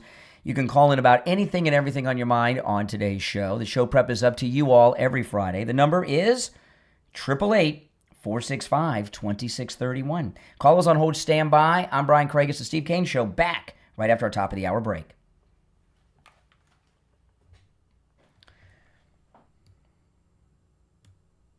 Hello, this is Mike at Friendly Tire. I've been in business 30 years at the same location and offering great deals on new and used tires. I have many suppliers. Whatever car or truck you have, I can get you incredible deals on any tire. I also do tire repairs at very low prices. Give me a call. My number is 954-977-9445. I will give you a price over the phone on new and used tires. Again, my number is 954-977-9445. Thank you. Peptide research is exploding, and GLP-1 is leading the charge. Across the country, researchers are exploring metabolic, regenerative, and cellular repair models like never before. At MyPurePeptide.com, based in Dallas, Texas, they supply high-purity, lab-verified peptides for controlled research environments. Whether your work involves GLP-1 metabolic studies tied to weight and energy balance, cellular health and modulation models, or tissue repair pathways, MyPurePeptide.com is committed to supporting your research with clarity and consistency. Visit MyPurePeptide.com and use code DALLAS to save 25% on your order for research use only. MyPurePeptide.com. This past year has been one of the hardest in MyPillow's history. It's because of you they're making it through the year. They want to thank you for your continued support by passing on some Christmas specials to our listeners. Get the Children's Bible Story Pillow, the 5-pack, for just $29.98. Get the My Slippers with a free bottle of leather protectant spray for $39.98. Blankets, comforters, and duvets for as low as $25. And a blowout sale on the standard MyPillows for just $14.98. So go to MyPillow.com or call 1-800-716 716-4879 and use the promo code KANE to take advantage of these wholesale prices, including the standard size MyPillow, originally $49.98, now just $14.98. Queens, $18.99. Kings, only $1 more. MyPillow products come with a 10-year warranty, but MyPillow has just announced they're extending their 60-day money-back guarantee. That's right. Orders placed between now and December 25th will have their 60-day money-back guarantee extended through March 1st, 2026. So go to MyPillow.com, use our promo code KANE at checkout, KANE, or call 1-800-716-4879. Promo code KANE for huge savings on your Christmas shopping. Okay, we'll be back in just, let me see, check the time. We'll be back in just a couple minutes. We're still in our top of the hour break on the radio. If you're on hold, stand by. Give me a yes or no. If we get the vote turnout, we're going to win the midterms, right? The only way we lose is if we don't have a big voter turnout, right? Winning is 100% doable if we get the turnout. You guys agree with that? I mean, you know.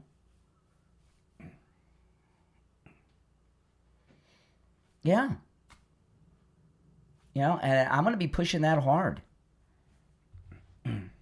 Now, I knew Trump was going to win. There's too many conservative voices out there that are predicting a loss. Bunch of losers. Get out the vote. Get out the vote. Just over a minute and we'll be back. If you're on hold, stand by. Oh, man, I hope I kick this.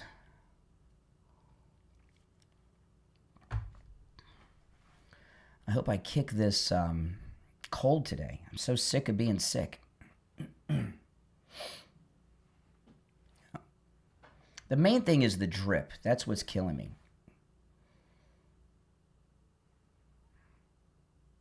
We got about 30 seconds to go. If you're on hold, stand by. I'm going to go right to the phones when we get back.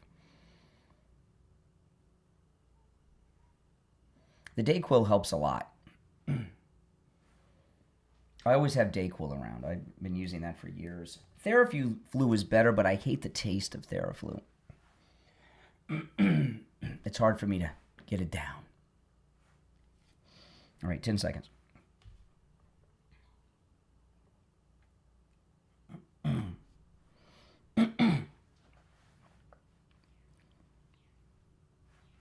All right, we're back. I'm Brian. It's the Steve Kane Show. You're on the air. What's your name? Where are you calling from? Montana Mark. Hey, Mark, what's up? You know, I was watching that female mayor talking. Are you talking? She doesn't know much of. Oh, Mayor Wu of Boston. She doesn't know much about the history of the immigrants because they came from Europe and they built New York City. Mm-hmm. And I watch many videos of those men hacking in buckets, and they're building those skyscrapers. So, well, you know, the thing about Mayor Wu of Boston, when she says that Somalians built Boston, Boston is the most American city of all because the American Revolution began by activists in Boston, right? Sam Adams, John Adams, the Sons of Liberty.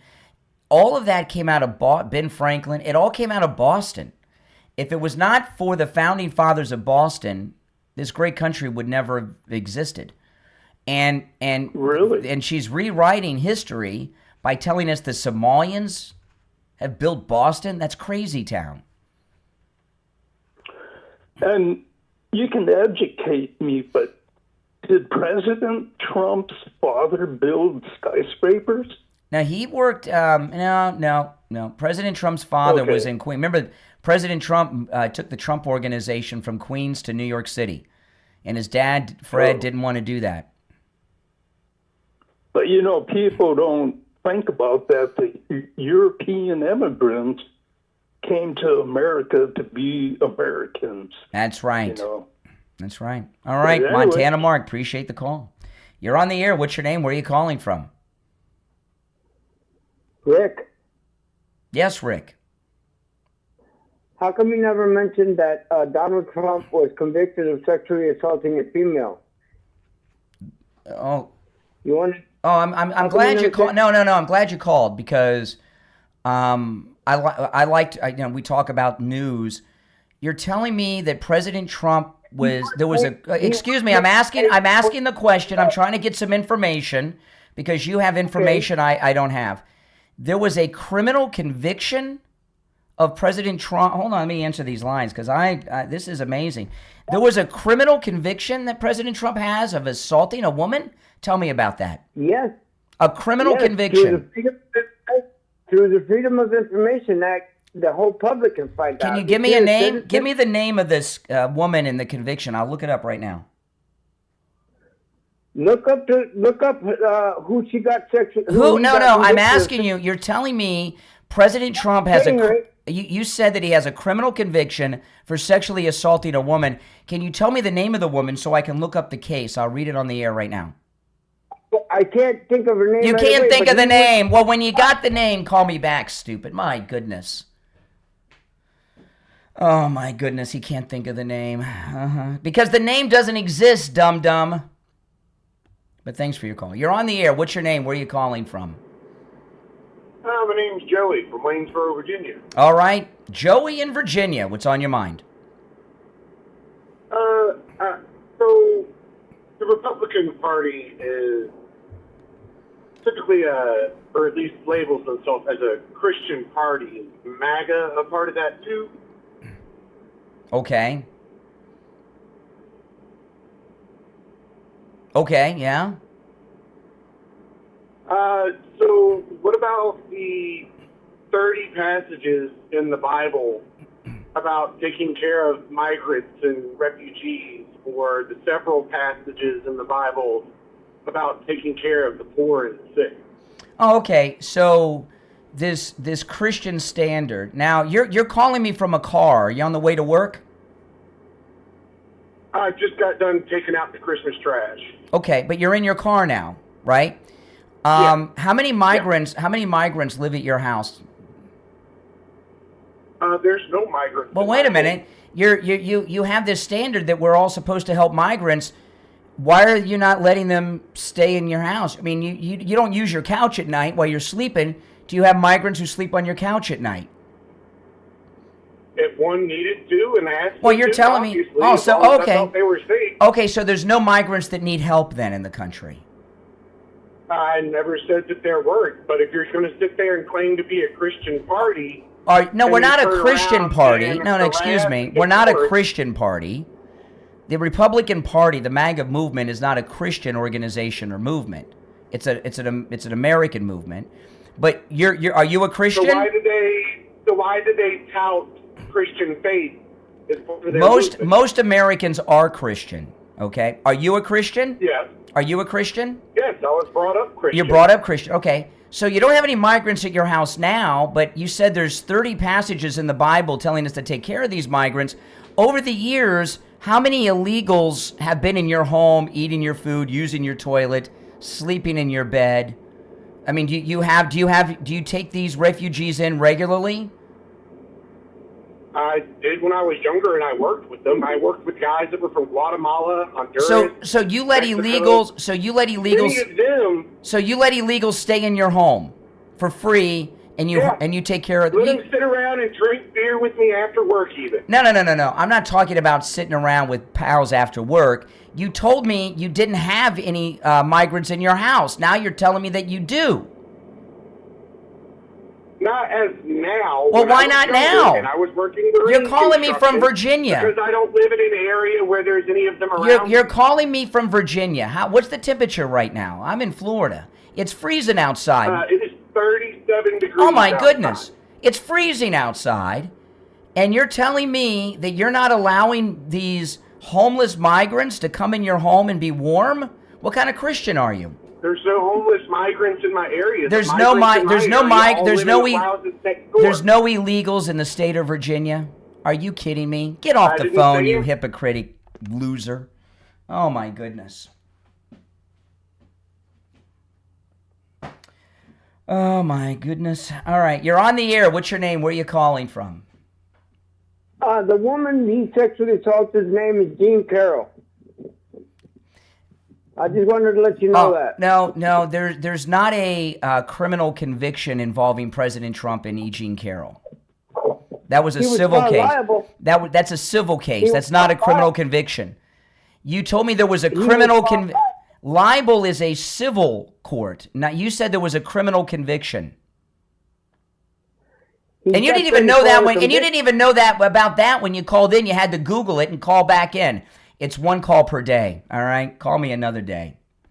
You're on the air. What's your name? Where are you calling from? My goodness. Good morning, Doc from Texas. How are you this morning, Brian? All right, Texas. Hey, look, I know this may not concern in your topic you're talking about, but I was just looking at TV this morning, and they was talking about, like, the truck drivers that are here and they don't speak English and they have CDLs. Yeah. Hey, they should go after those drivers, they should go after them, but they should go after drivers that are Americans, because there's a lot of drivers out there that really are Americans and they should be on the road neither. So we should go after all of them that are really doing stuff they're not supposed to be doing on the road. That's what the state troopers do. They do. No, they don't. Sometimes they don't, Brian. Oh, so American truck drivers are getting away with what that you don't think is being enforced? I don't think like certain things like they're like some things they're not supposed to be in certain lanes. They're in these lanes, and they really are just doing some crazy things. Not all of them. If a state trooper sees them committing a violation on the road, they pull them over. Yep. Are you under the impression that Americans who drive semi-trucks can drive in 2 lanes and speed and commit violations with total impunity? What's the matter? Okay. What is wrong with you? Did you have too much? Are you hungover from the eggnog yesterday? No, I don't drink, Brian. Well, so what do you? You don't think too much either. Yeah, I do, Brian. So what I'm saying is, what I'm saying is, they should go after all truck drivers that are doing wrong. They do. Not just the legal. They do. No, sometimes I think they don't. Well, you would be wrong. They're just like sometimes it's like you see them like sometime in the morning. I always say that load is not worth your life. And sometimes, like, they be speeding. The only load we got here is the crap that's coming out of your mouth, and it's a big old load of it. So, really, Brian? What you're saying is so incoherent. So what do you mean? Truck drivers who commit traffic violations, every time you commit a traffic violation, you don't get caught. Every time you make a rolling stop at a stop sign, you don't get caught. I understand that. So if a state trooper, which they deal mostly with the truck drivers because the truck drivers are on the highways throughout our country. If a police officer sees a truck driver committing a traffic violation, they pull him over like they'd pull you or me over. Mm-hmm. But I think, to me, they're too much focused around. They need to focus on all the drivers. They do. Not just the legal drivers. The illegal. I don't think they do. This is what you got. This is what you don't understand. Prior to President Trump and Transportation Secretary Duffy making an issue of illegals having driver's licenses, which is illegal, and having to have the ability to read and speak English to be a CDL driver, this was a law that wasn't enforced. Do you know that it's required of all airline pilots worldwide to speak English? Did you know that? They should. But if you are an airline pilot for a Muslim or Chinese airline, you have to speak and read English. Did you know that? Yep. Okay, why is that? Because you should know, because when you come to the United States, you should be able to English. speak English. English is the international language of the airwaves. In the towers of the world, they speak English. If you were landing a plane in Russia, they'd speak English. In Beijing, in Tokyo, Qatar, they speak English, right? And it's a safety thing. So everybody's speaking the same language. Well, same goes for the truck drivers in this country. I agree with you. I agree with you. Every state has different laws and different signs and different things, and it's a requirement. And it's a requirement that has not been enforced for a long time. Okay. Yeah. And it should be enforced, Brian. That's what I'm saying. So you agree with President Trump and Sean Duffy, the Transportation Secretary? We need to take these illegals off the road. I don't agree with nothing Trump says, but I agree. You don't agree with nothing that Trump says. Oh my goodness. All right. Appreciate the call. Oh my goodness. You making a New Year's resolution to lose weight? You probably made it many times, right? Well, make that resolution come true this year. Call Coastal Weight Loss Secret. You guys have seen all the weight I've lost. I got together with family this Christmas and some people I haven't seen in a while, and like, wow, Brian, you lost a lot of weight. Yeah, Coastal Weight Loss Secret. I told them how much, and they're like, what? Wow, you look great.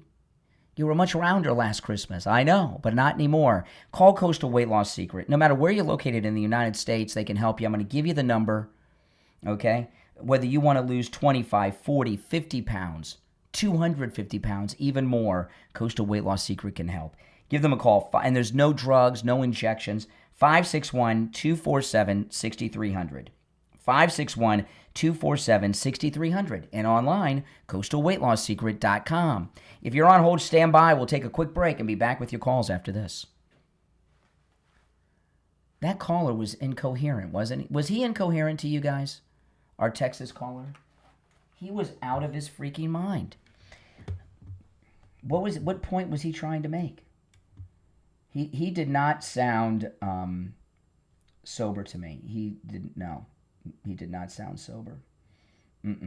Not at all. This is Mark Laporta, son of Tom Laporta, and proud second-generation owner of Laporta Roofing. As a military veteran who served in the Army after 9/11, I've brought the same dedication and discipline to our family business. At Laporta Roofing, we've been serving our community for nearly 4 decades, and we're committed to continuing that legacy of excellence. Our team specializes in all types of roofing systems, from shingles to tile, slate, metal, and flat roofs. We're the go-to experts for single-family homes, HOA communities, and condo associations. What sets us apart is our unwavering commitment to customer satisfaction. I've personally implemented systems to ensure you receive the best in customer service and workmanship. Don't miss out on our limited time offer for a free roof inspection. Call us now at 954-604-4602 or visit us at laportaroofing.com. Trust the experts who have been protecting homes like yours for generations. Again, that number is 954-604-4602.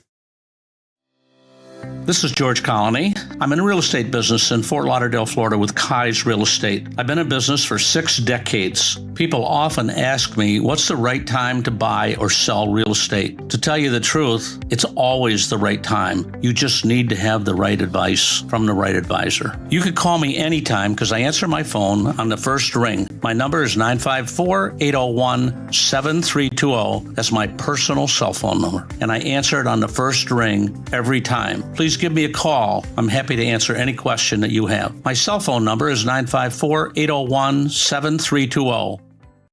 Hey, Brian Craig here. You hear me talk with attorney Barry Siegel every day about how we can help you and your family. Now here's one of our listeners, Frances, sharing her experience of how attorney Barry Siegel made a difference in her life and took a weight off her shoulders. I was really looking for something to help me secure my holdings, which is actually not a whole bunch of bank account, savings, and a house and a car for my 2 daughters. I was worried that if I had just a regular will, things would get tied up in probate, and that would take 2 years.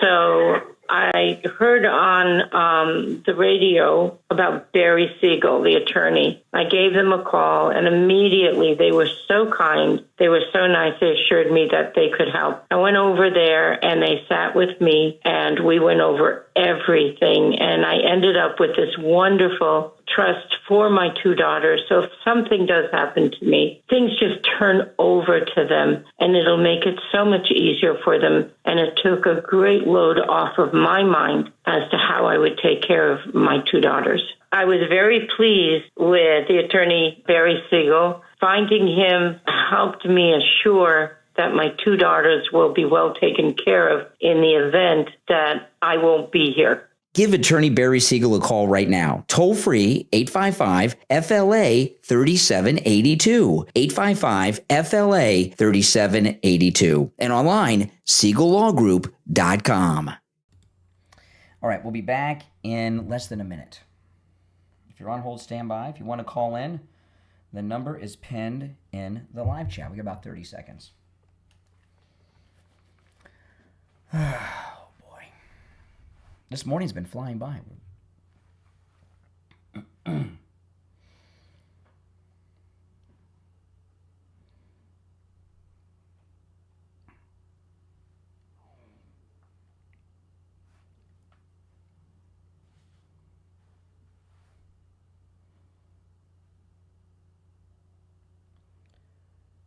Welcome back. It's the Steve Kane Show. I'm Brian. You're on the air. What's your name? Where are you calling from? You're on the air. Brian, this is Norman. Yes, I'm Norman. calling from Muncie, Indiana. Norman, turn down the volume of whatever device you're listening to me in the background, if you don't mind. There's a delay. There you go. Okay, is that better? That's better. What's on your mind, Norman from Indiana? Okay, I wanted to address a couple things. First, the guy that called in about the sexual assault allegations. There were no convictions, first off, and that was E. Jean Carroll who was talking about. We all got that. E. Jean Carroll had accused 25-plus other men of sexual assault, so let's look at her past. Hold on. I'm going to let you say what you want to say, but hold on a second. You don't think I knew that? I'm sure you did. What was the point when he first called in? What do you think the point I was making was with the caller? We were discussing. You were discussing the truck driving when I first called in. Oh no! I'll tell you. He called in and he said Trump had been convicted of sexual assault, and I asked him, "Could you tell me the name of the woman so I can look it up? I'll read the story on there." What do you think the point I was making was there? Well, he's an uninformed idiot. All he has is a talking point. He didn't know what he was talking about. And then we went back and forth. I let him go. He Googled, found E. Jean Carroll. He still didn't know that was a civil case. And he didn't, liberals have nothing but talking points. And the reason they bring them up is they want us to sit around and talk about E. Jean Carroll or Epstein or this or that. They're trying to get us to talk about these things that everybody with a half a brain knows about already. But anyway, go ahead. What else is on your mind? Okay, well, I really called to address the point of the lady, the truck driver. That was a man. That was a man. That was a man, not a lady from Texas. That was a man? That was a man. I'm sorry for him. Yes. I work in logistics every day. I'm a receiving clerk. I work in a pretty popular production factory. I deal with truck drivers every day, day in and day out, and I can tell you for the past 4 years, and this has happened, I've tracked it over the past 4 years, I noticed the increase. I rarely speak to an English-speaking driver. Mm-hmm. And when I say rarely, I'm not exaggerating at all. When I say rarely, of all the drivers that I see every day, sometimes 60-something plus drivers a day, maybe 10 or 12 will be English speaking. Well, they're on the road illegally. Those are illegal drivers. Exactly.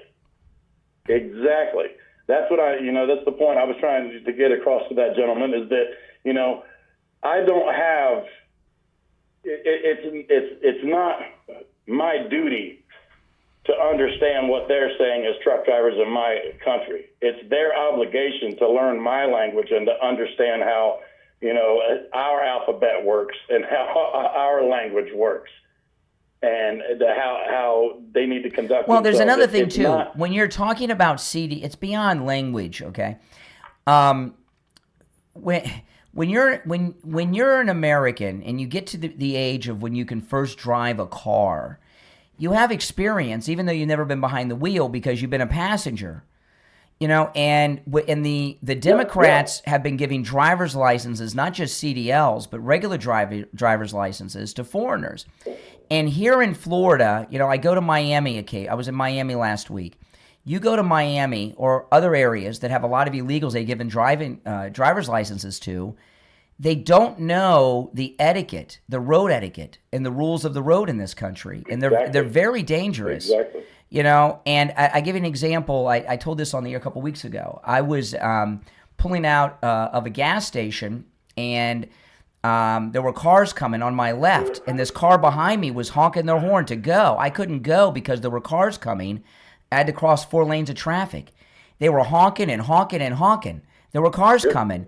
Then they backed up, floored it, and cut me off and drove in front of these cars across the road. And as that happened, I'm like, what an idiot. They're gonna. And I saw they had a Haitian flag bumper sticker in their back window. They're a Haitian, probably illegal, but they're a Haitian that was given a driver's license, and they don't know the etiquette on how to cross because they didn't have cars or driver's licenses in Haiti. They don't know the rules of the road, so they're driving like maniacs. And you put somebody behind a big truck, whether it's a box truck or a 18-wheeler that requires a special training with a CDL, and you just give them the license, you're giving them a weapon without any experience or training. Absolutely. A 2,200-pound Prius with a moron behind the wheel is a dangerous weapon. That's self-driving. Yes. It's a... Well, I admit, Brian, I really didn't. I just wanted to kind of touch in on that point, man. And I wanted to say that I really appreciate your show and everything you do, man. You're in my prayers constantly, man. Thank you. We're going to come out on top, man. Well, let me tell you. We're going to come out on top. America is going to be fine. Let me tell you. Let me tell you something. We just need more men like you, man. Prayers work. I pray all the time, and I'm here to tell you that my prayers come true all the time. All the time. Absolutely, man. I come from a praying family, man. I'm a survivor of a murder. I was murdered by a crackhead in a truck. Murdered? You were not murdered. You're talking to me. You're alive. If you were murdered, you'd be dead. No, I was murdered and resuscitated. I was 5 minutes under. Get out of town. What happened? I call myself. I'm a survivor. What happened? I'm sorry? You were legally dead? Hey, listen, man. You were clinically dead? Yeah, or whatever? I was legally dead. Yeah, what happened? I made it all the way across the county. What happened? I was at my birthday. I was having there was a birthday party thrown in my honor, and I'm kind of a pacifist. I don't like violence. I don't want anything to do with it. Yeah. There's an argument started between this little crowd that wasn't supposed to be in. It was at an American Legion, and he was a regular, so the bartender just kind of let him and his brother and a couple of girls. They started an argument, so I just stepped outside. I'm like, screw this. I know it's my party. I'm leaving. I'm not getting involved in this. Mm-hmm. So they run him out, and he runs and gets his truck, and I guess he thought I was one of the people that was throwing him out, but he ran across. Before I could get out of the way, he launched me across the lot. I had dislocated my skull from my spinal column. Oh, my goodness. Or my vertebrae. Holy smokes. It broke my jaw, knocked out 75% of my teeth. It was horrible. I mean, it stopped my heart, and... Wow. Yeah, that's what I say. It was nothing but family. I'm a survivor of a double widowmaker. 4 years prior to that, I just had doing too much. Let me ask you. Let me ask you a question. In this incident, and I got out of all the calls I've gotten, you're the first call I've gotten calls from all kinds of people and backgrounds over the years. I've never talked to a man who had been murdered before. Let me ask you. I had I was not murdered, but I was close to being killed many years ago by a listener to this program that stalked me and attacked me. And this happened many, many years ago. And that's why I pray for you. And I talked to, this was many years ago, okay, over 20 years ago. But I when I talk to people about it, sometimes they'll say to me, well, what did it feel like, And I was at this point where I was ready to go. I'm like, Jesus, I'm coming. And people ask me what it was like, and I describe it as totally peaceful. I was not bothered. I was awake. I could see it, and I felt it, and I was totally at peace, which is very strange. What was your experience? That this death experience you had, was it? What do you were you coherent enough to have any memory? It was. I don't remember much about like what happened coming up to it. I remember the arguing and it spilled outside and he ran to his truck. And then I just remember the truck coming around the corner and I remember screams. The next thing I remember, I think I remember a flash of being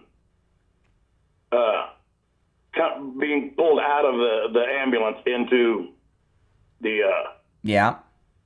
hospital, the emergency department. Mm-hmm. But the next vivid memory I have, and it's like you were saying, I was at peace. At peace. I was completely peaceful. I was calm, but I was in a wild situation because I was completely naked, standing in the hallway outside of the room. Somehow they said I had gotten out of my restraints, that they finally resuscitated me, and I got out I was panicking. Listen, I got to run because I'm very late for the break. But I just want to say that I've heard other people tell stories like yours and mine, and we were both victims of severe violence. Okay, because mine was pretty violent. Yeah.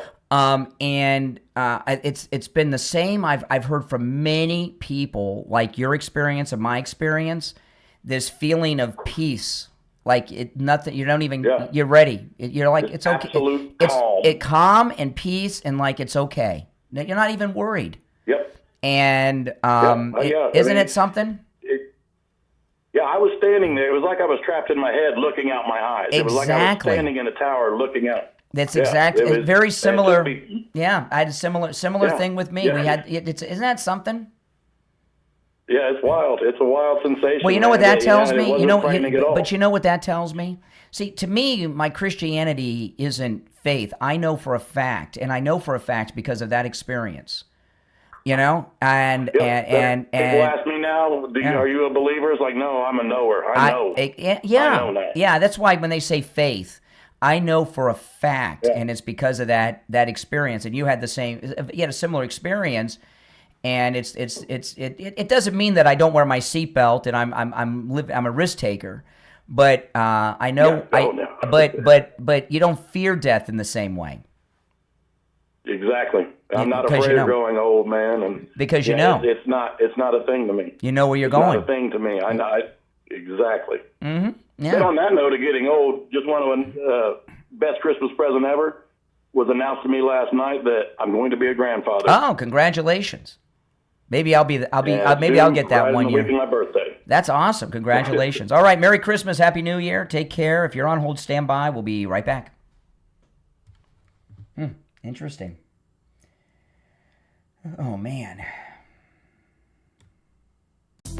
Do you ever wish you could step back into the greatest decade of all time, the 80s? You're not alone. That's when members-only jackets made you cool, parachute pants swished with every move, wind leg warmers, big hair, and neon ruled. And your Walkman, Atari 2600, and Rubik's Cube were your most prized possessions? If you missed the A-Team, Knight Rider, breakdancing, hair metal, arcades, and that unmistakable new wave sound, you're not alone. Welcome to WeLoveThe80s.com, the community built by people who still believe the 80s were hands down the most iconic decade ever. At WeLoveThe80s.com, they celebrate everything that made the 80s unforgettable. The music, the movies, the fashion, the video games, the attitude, and of course, the memories that shaped a generation. If the 80s live in your heart, relive them with WeLoveThe80s.com. That's WeLoveTheeights.com. Go right now to WeLoveThe80s.com and take your place among the totally awesome.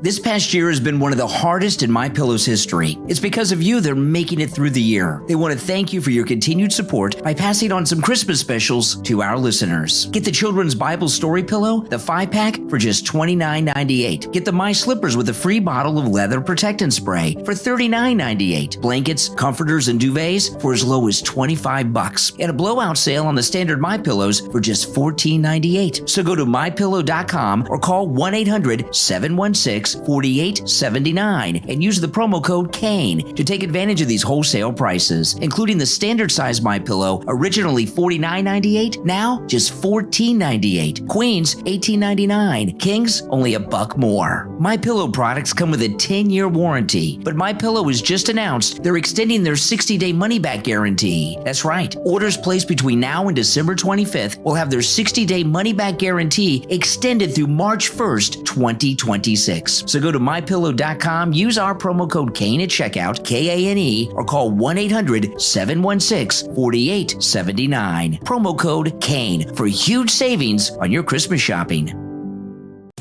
Episode 2 of the Later Lovers podcast is out now. Singer, songwriter, and TV host Fabian Starr gives you an exclusive album update and behind-the-scenes access to his creative journey. The Later Lovers, new episode streaming everywhere.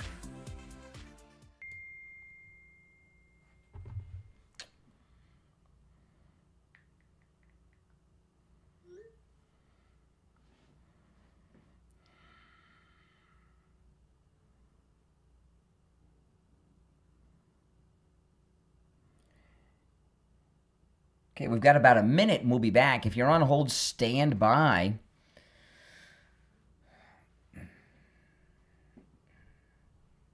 Yeah, someone said they looked down. I felt that, like I was looking down at myself. Yeah, I remember it. While it was happening, it just totally at peace.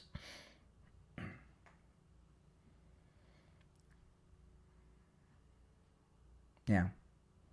You get like a little tunnel vision, and then I like looking down. It was just like that. Crazy. If you're on hold, stand by. If you want to call in, the number is toll-free and pinned in the live chat.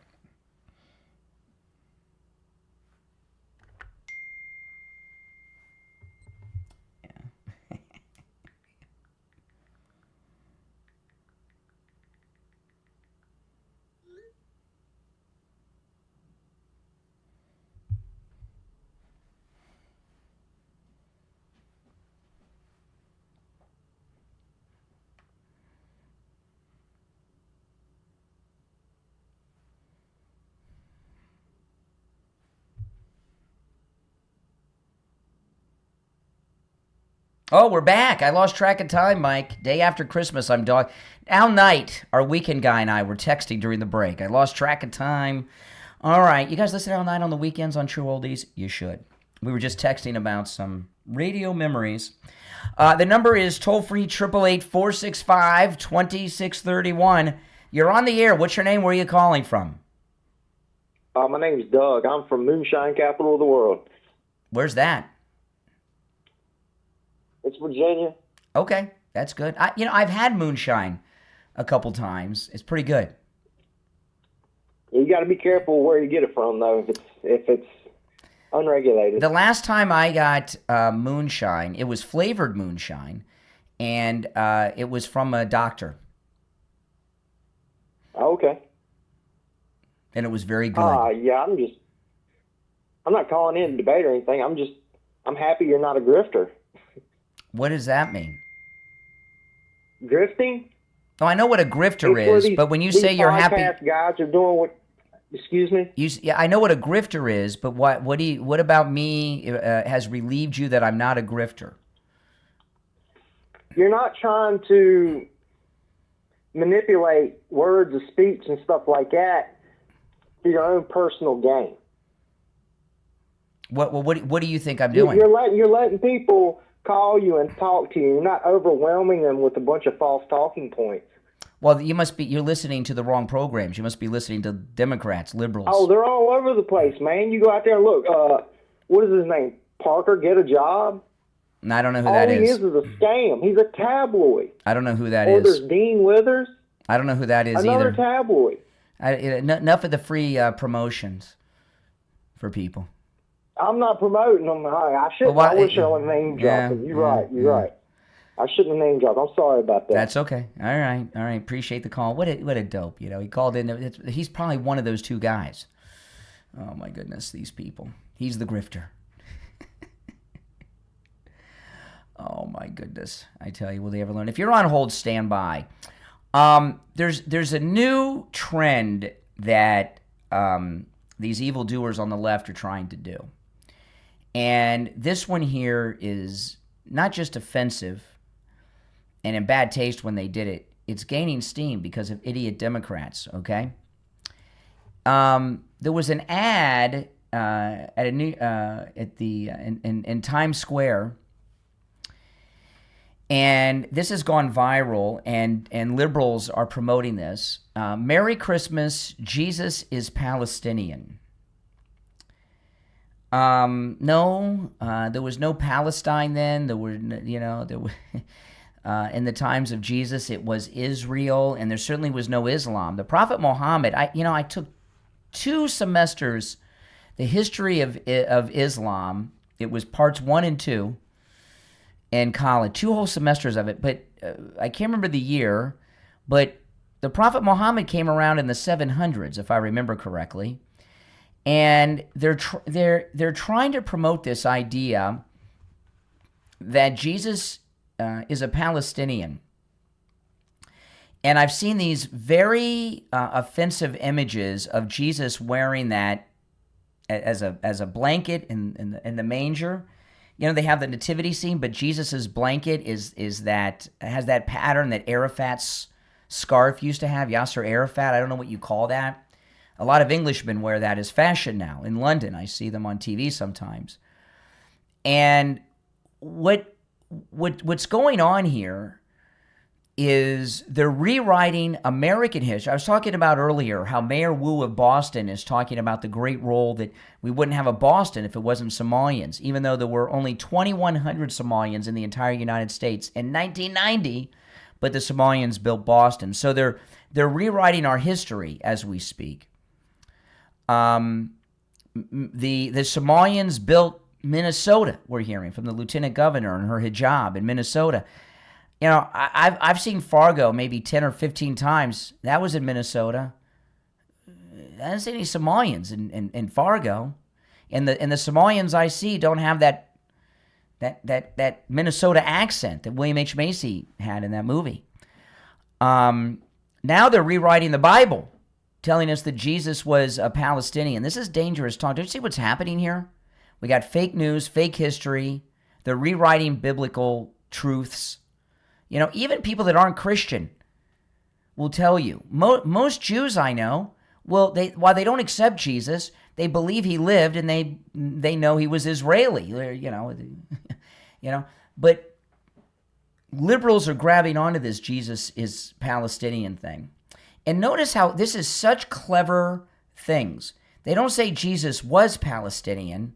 They're saying Jesus is Palestinian. Because those of us who are Christians, Jesus was born, died on the cross, and rose again. So we believe Jesus, and we know, as I was telling the last caller, Jesus is alive. So they're saying Jesus is, not was, Palestinian. This is very upper level, hardcore propaganda. I saw a bunch of stories today of Americans that have registered as foreign agents for Qatar. One of them was William Bennett, the famous Ronald Reagan Secretary of Education. I thought he died. Is William Bennett still alive? And there were some other Republicans that are registering as foreign agents for Qatar. Don't you see what's happening here? Our country's under attack, and it's being colonized. You're on the air. What's your name? Where are you calling from? My name's Ken. I'm calling from Arizona. Okay.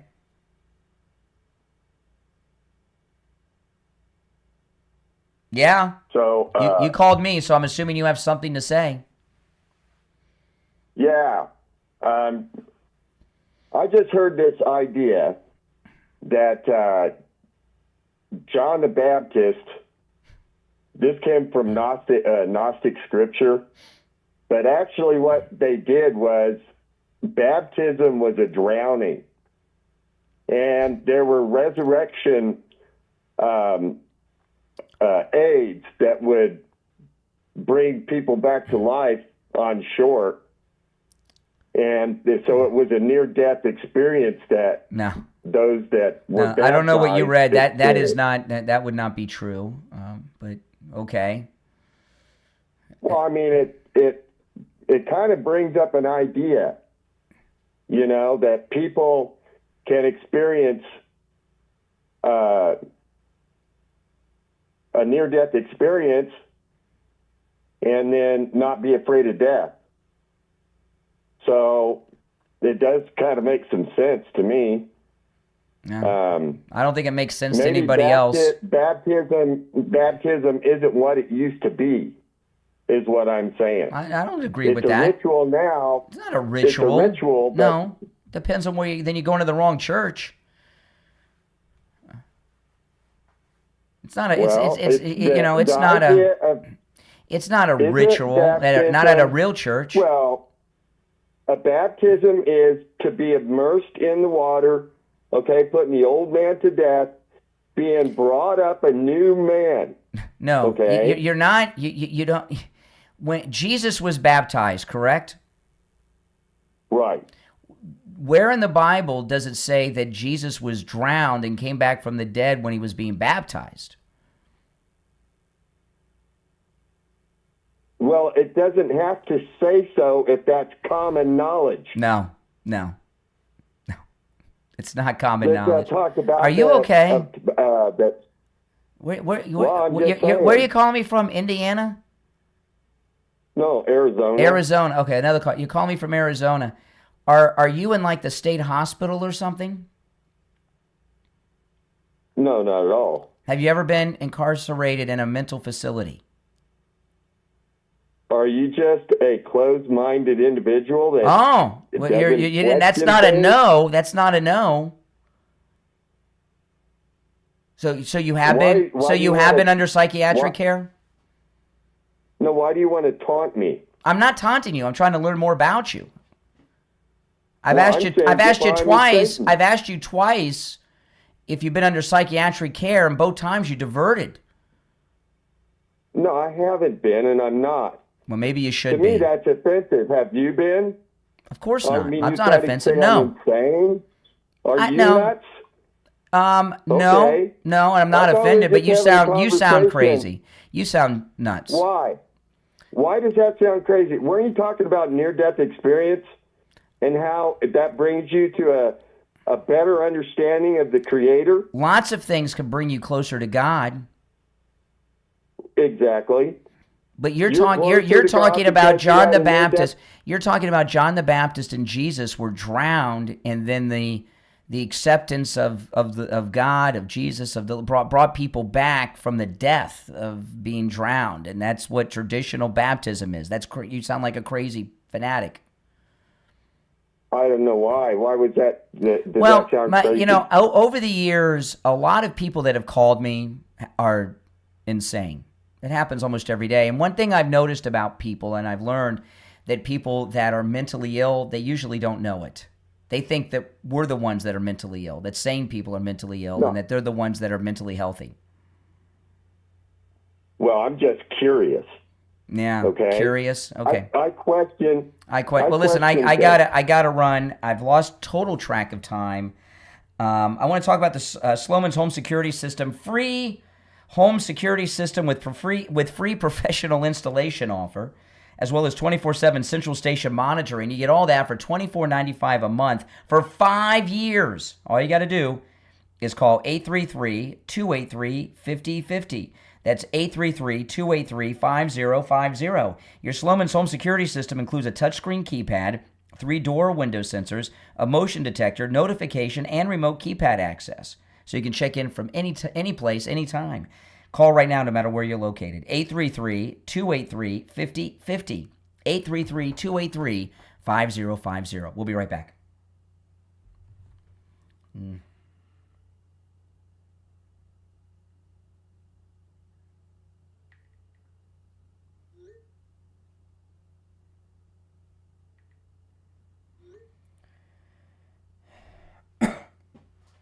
I shouldn't have taken that last call before the break. I'm so late now. This is bad.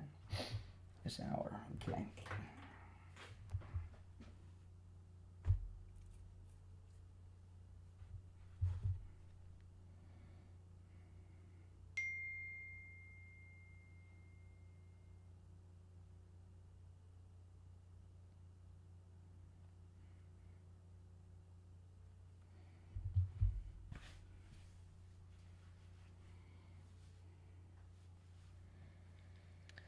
Oh, my goodness.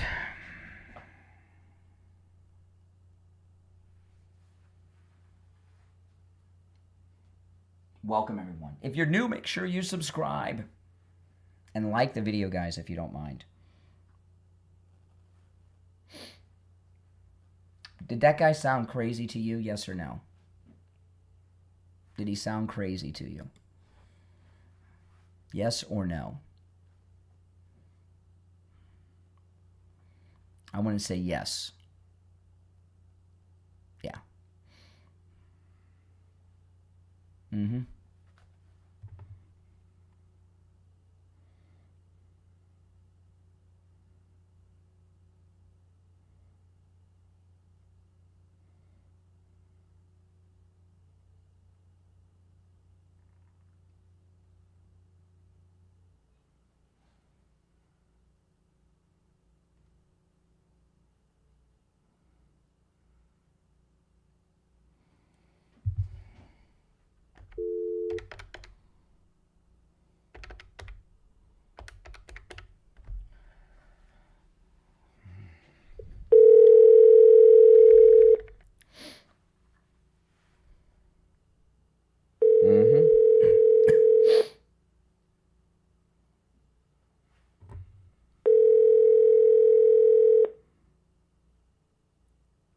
Your call has been forwarded to voicemail.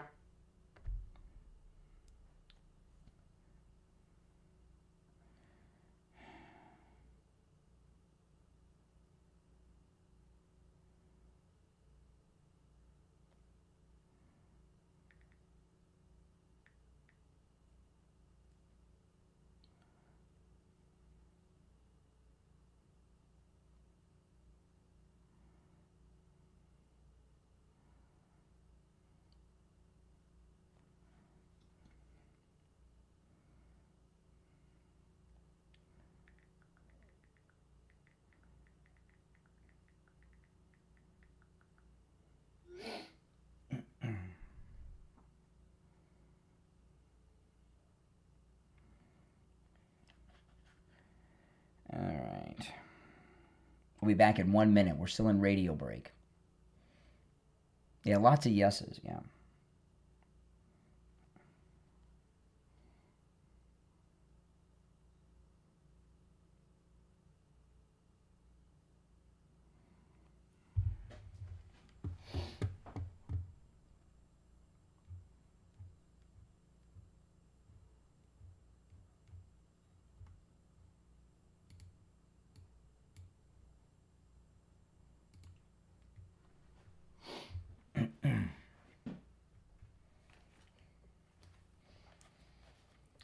Yeah, he's crazy, yeah. Yeah. Yeah, crazy people can call me. If I didn't take calls from crazy people, I'd never hear from liberals. All right, 15 seconds.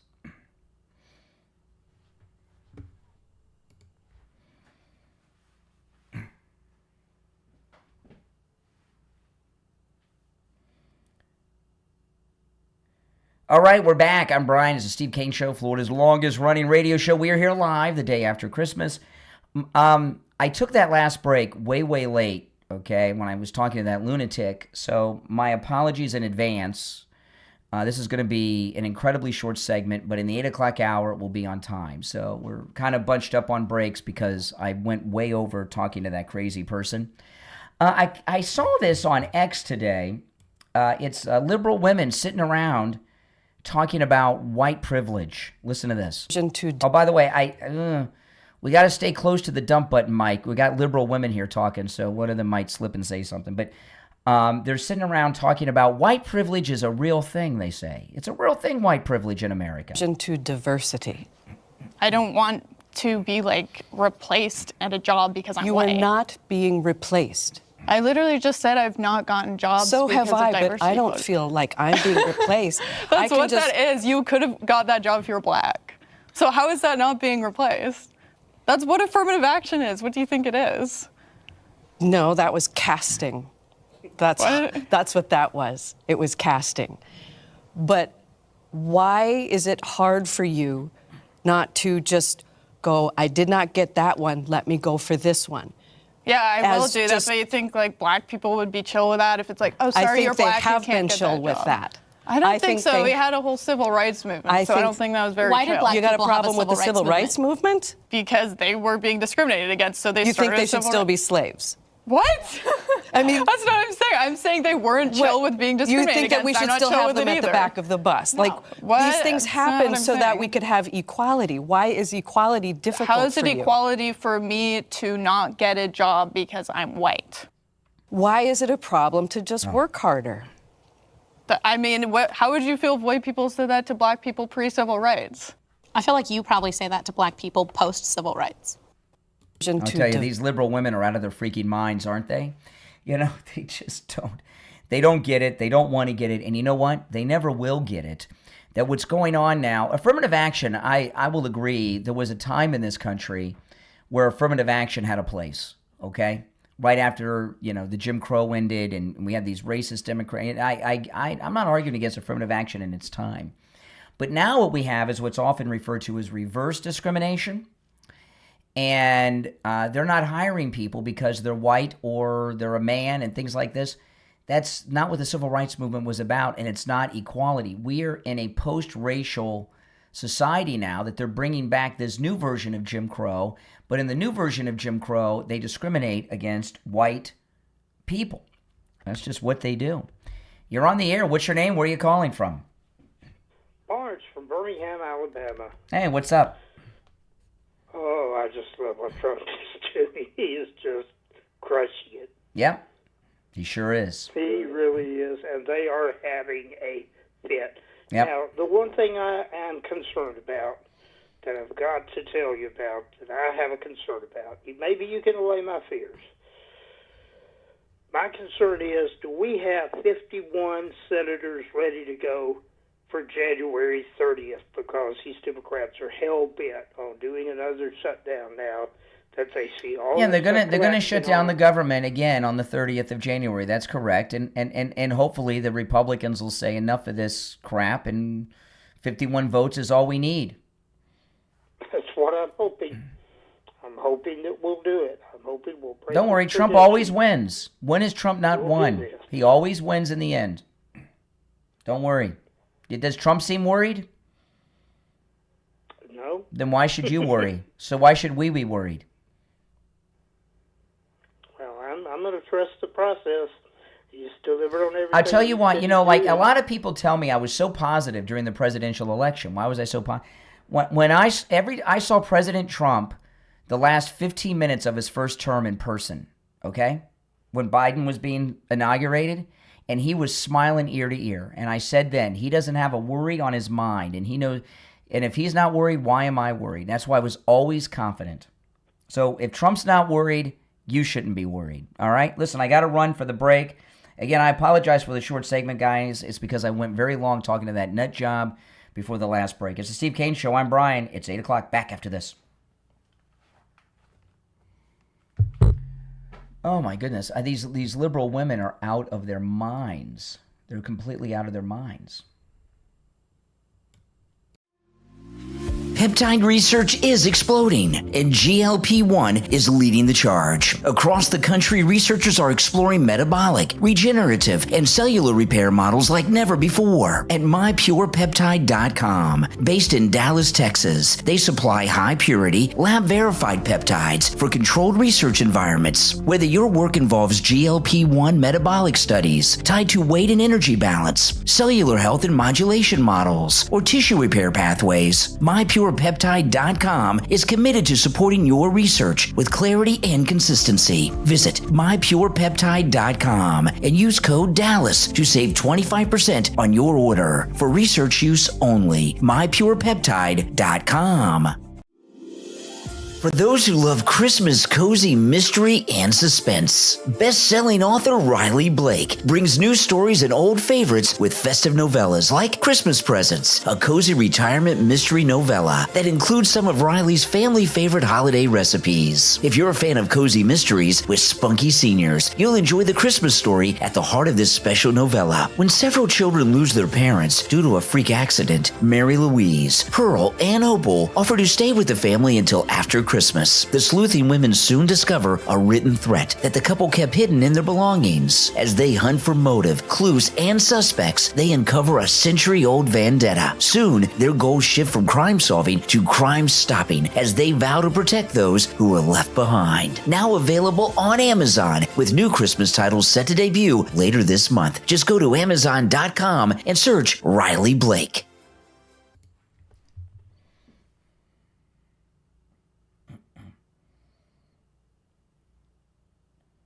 Okay, we'll be back in about 1 minute. If you're on hold, stand by. And if you want to call in, the number's toll-free is pinned in the live chat. I got to save my voice a little bit because I still am sick. So I just got to save my voice a little bit during the breaks, guys.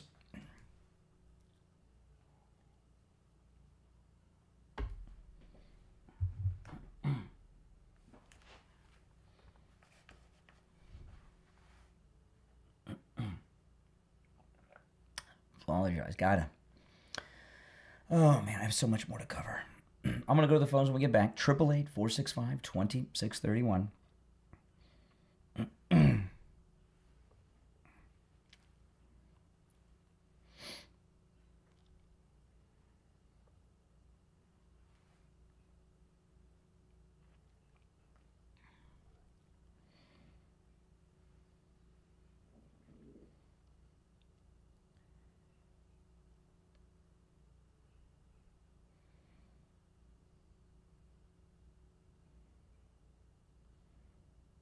All right, we're back. The 8 o'clock hour has begun. It's the Steve Kane Show. I'm Brian. You're on the air. What's your name? Where are you calling from? Happy belated Christmas, brother Brian IB. Hey, IB. I watched the whole show yesterday, but I just didn't get on. The gaslighting is so extreme right now. I mean, I'm talking like literally backed up against the wall, like the St. Valentine's Day massacre. There's no out for the Democrats. Hold on, IB. Let me answer the lines. My phones are blowing up here. Yeah, okay, go ahead. You're up against the wall like the St. Valentine's Day massacres? People are trying to kill you? No, this is me talking about the Democrats, how they feel and what's going on in their minds. Their backs are such against the wall right now that the gaslighting we're seeing with the hijab, with this lady, the putting the Palestinian flag on baby Jesus, to me that's not just blasphemy, it's desecration to put that flag on. Because when I was a little kid, having to see that little baby with Mary, Joseph, and I look forward to passing that park when I was a little kid, Christmas time, and to hear you say that Palestine was not even a country. It's not a country, okay? There is no Palestinian Jew. What are these people trying to do, okay? They know that they're losing their voters. They know that they're losing their money. They're actually clawing like to get out of a pit that they've fallen into. And to see it happening live right now, everything Trump is doing is when you get so angry, you see red. You don't know what you're doing. To see a Somali guy, cops, talking in Somali. How long are we going to keep letting this go? We know what they're doing. We've seen what they've done in Germany and France and in England. If we don't vote, if we don't get out there, like Brian says, tell everyone, the only way we can shut them now is the filibuster, the military, and the ballot box. Without that, they're done. They're done. Like I said, we might not see them in power till the 50s or the 60s. As long as they don't find a way to 2050s or the break 60s, yeah. And by then, I'll be like 80, 90 years old. So, all right, appreciate the call, IB. Some good points. You're on the air. What's your name? Where are you calling from? Is it me? It sounds like you. Okay, hi, it's Maddie. Hey, Maddie. From Sunrise. Hey. I just want to mention something about the Merry Christmas people don't say or do say. I went to school many, many years ago in the 50s, everybody, whether you were Jewish, whether you were Christian, everybody said Merry Christmas. People say Merry Christmas to me. I'm Jewish. It doesn't matter. I say Merry Christmas back. It's no big deal. I always say it to me. It's fine. It's great. And people make such a big deal about happy holidays, and it has to be, it's just ridiculous. You know, yesterday morning, on Christmas Day, I went to Starbucks and got my coffee. And I'm still sick, guys, so bear with me. I hope you guys don't catch it through the airwaves. But I hope not. I get my Dayquil's running. It's run its course. I need another dose of Dayquil, but I gotta suffer through the break, and then it takes 20 minutes to take effect. But okay. Oh my goodness. Anyway, well, I lost my train of thought. What were we talking? Because I was coughing. What were we talking? We were talking about Merry Christmas. Oh yeah. And I said Merry Christmas to the girl at Starbucks, and she didn't say it back. She said, "Have a good day," you know. And I mean, so she's white, probably Jewish, and with the area and everything else. And some people take it, some people get offended by it. But I'd say Merry Christmas or Happy Holidays back. If somebody said Happy Hanukkah to me the other day. Oh, okay. And I didn't get offended. I said Happy Hanukkah. I said, I'm not Jewish, but Happy Hanukkah. Everybody says Merry Christmas to me, and I say Merry Christmas to them. So I'm going to say it to you, Brian, even though Christmas is past, and you can say it to me, and I thank you very much, and I watch your show every day. Well, thank you. I appreciate it. All right, take care. Sure. All right, Merry Christmas, Happy New Year. I want to talk about this because there's another update today with the ADL. The ADL is going after Megyn Kelly. Megyn Kelly said something the other day. She said that Ben Shapiro and Barry Weiss are creating anti-Semites. Barry Weiss is the new head of CBS. I'm not talking about Barry Weiss here, but I've talked about Ben Shapiro, and I'm going to take this also with Mark Levin. Tim Pool, who's a very well-known online commentator, a few months ago, Tim Pool, he had told a story that the Israeli government had a meeting where they invited him and some other conservative voices, he didn't say who the others were, to a private event and meeting, and Netanyahu was there. And so there's a lot, the Israeli government does do lobbying. By the way, that's not wrong. There's all kinds of lobbying, both foreign and domestic. This is the way it is, okay? But obviously, the Israeli lobby have been strong supporters of Ben Shapiro and Mark Levin. And I've said a similar thing, that Ben Shapiro is causing anti-Semitism. And I want to explain this because I think it's very important. And I don't think Megyn Kelly is thinking about it the way I am. And she threw in Barry Weiss for some reason, which is insane. I don't know what her thing is with Barry Weiss. The Israeli lobby made a very bad decision in recruiting Ben Shapiro and Mark Levin as their lead spokespeople in this country for Israel. Mark Levin is involved in some bizarre bickering going on with Matt Gaetz right now that is just ridiculous. I don't want to get sidetracked into that, but maybe I'll talk about it another time. But Ben Shapiro, while I 100% agree with Ben Shapiro when it comes to Israel, I'm a strong supporter of Israel, and I support everything Mark Levin and Ben Shapiro support when it comes to Israel. However, both of these guys are unlikable personalities. And a lot of conservatives don't like them for various reasons, especially Ben Shapiro. And they're bad for the brand of Israel. Does that make sense to you guys? That the Ben Shapiro, what he did at Turning Point was finger point. You're conservative, you're not. He's the decider of who conservatives are.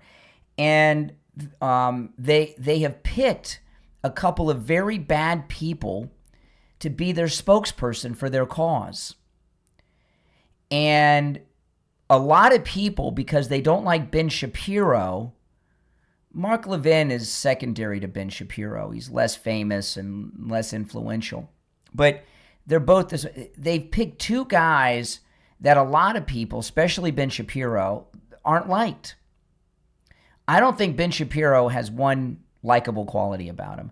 I was always a big fan of Mark Levin till he became a never Trumper, and I feel he's gotten very full of himself lately. But I support Israel, but I don't like Ben Shapiro. And Megyn Kelly, I don't think she comes to this conclusion the way I do, but this is something I've talked about many times over this past year. And I thought, if you're on hold, stand by. And I've thought that a lot of what's going on with Candace Owens, her anti-Israeli position, her dislike of Ben Shapiro, an issue she had at the Daily Wire for Ben Shapiro and maybe other Jews who were at the Daily Wire, she transferred that to hating Israel. And there is a lot of that going on. And if Ben Shapiro was self-aware, and it's very hard for big personalities to admit that people don't like them. I know a lot of people don't like me. I know a lot of people like me, but I know a lot of people don't, and I get it. And most people that don't like me, I know why. Okay? But if having Ben Shapiro and Mark Levin as the spokespeople for Israel is hurting Israel. I know that sounds nuts, but it is. They need better spokespeople. And who they really need are Christian leaders to be their spokespeople. It's true. Well, here we are. We just passed Christmas, and according to the American Heart Institute, this is the deadliest time of year when it comes to heart attacks. Christmas Day, New Year's Day are the 2 days that have the largest number of heart attack-related deaths than any other days of the year. Life Imaging FLA, they have locations in Broward, Palm Beach, and Dade County. They're all about preventative health. And let me read this review from someone that was left for Life Imaging FLA. Listen to this. They saved my brother's life. He went to Life Imaging FLA for a free heart scan that he heard on the radio. Made the appointment, went, and they did the scan and told him he needed to go to the emergency room now. He decided to drive back to Ocala and go to the ER. 3 days later, they did a quadruple bypass with one almost completely closed off. Saved my 60-year-old brother. Thank you from the bottom of my heart. Isn't that something? No symptoms, no idea. And the heart scan at Life Imaging FLA found it. Call for your free heart scan with a few minimum requirements. From your cell phone, I need to get a cold scan. My apologies. I told you guys I'm still sick. I'll take the Dayquil during the break. From your cell phone, dial pound 250 and say free heart scan. You'll be connected in just seconds. Pound 250, say free heart scan. Pound 250, say free heart scan. You'll be connected in seconds. We'll be right back.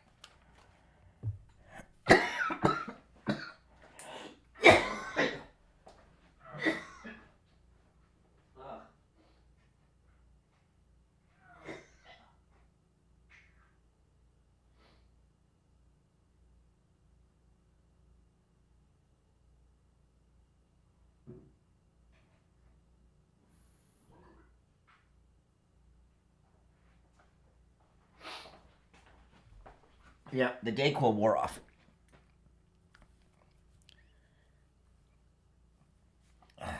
Oh my goodness.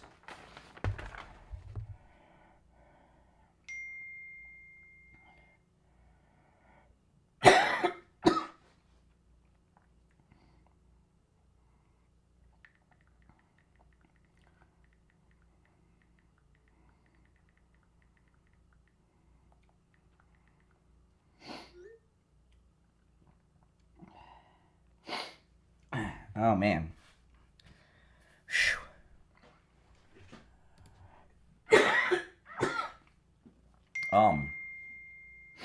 If you're on hold, stand by. And if you'd like to call in, it's a great time since I can't talk.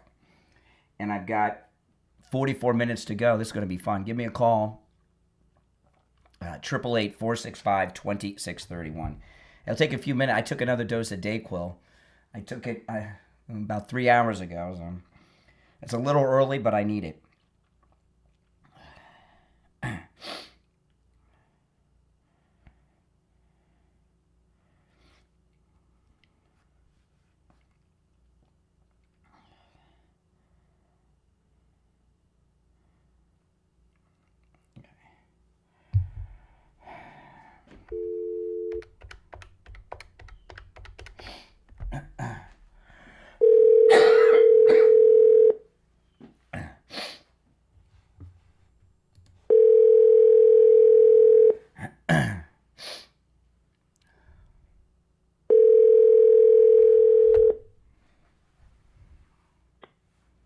Hello? Hey, Barry, it's Brian. Hey, Brian. Hey there. We got about 45 seconds. Okay? I'm going to put you on hold for a bit. I'll be right back. Okay,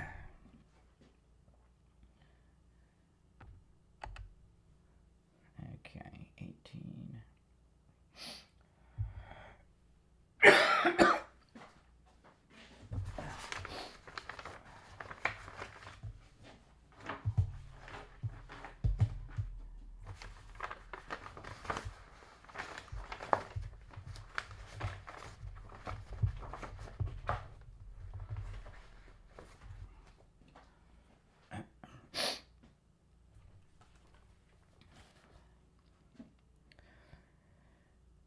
All right, and we're back, and it's time to check in with Attorney Barry Siegel from the Siegel Law Group. The day after Christmas, Attorney Barry Siegel, what do you have for us today?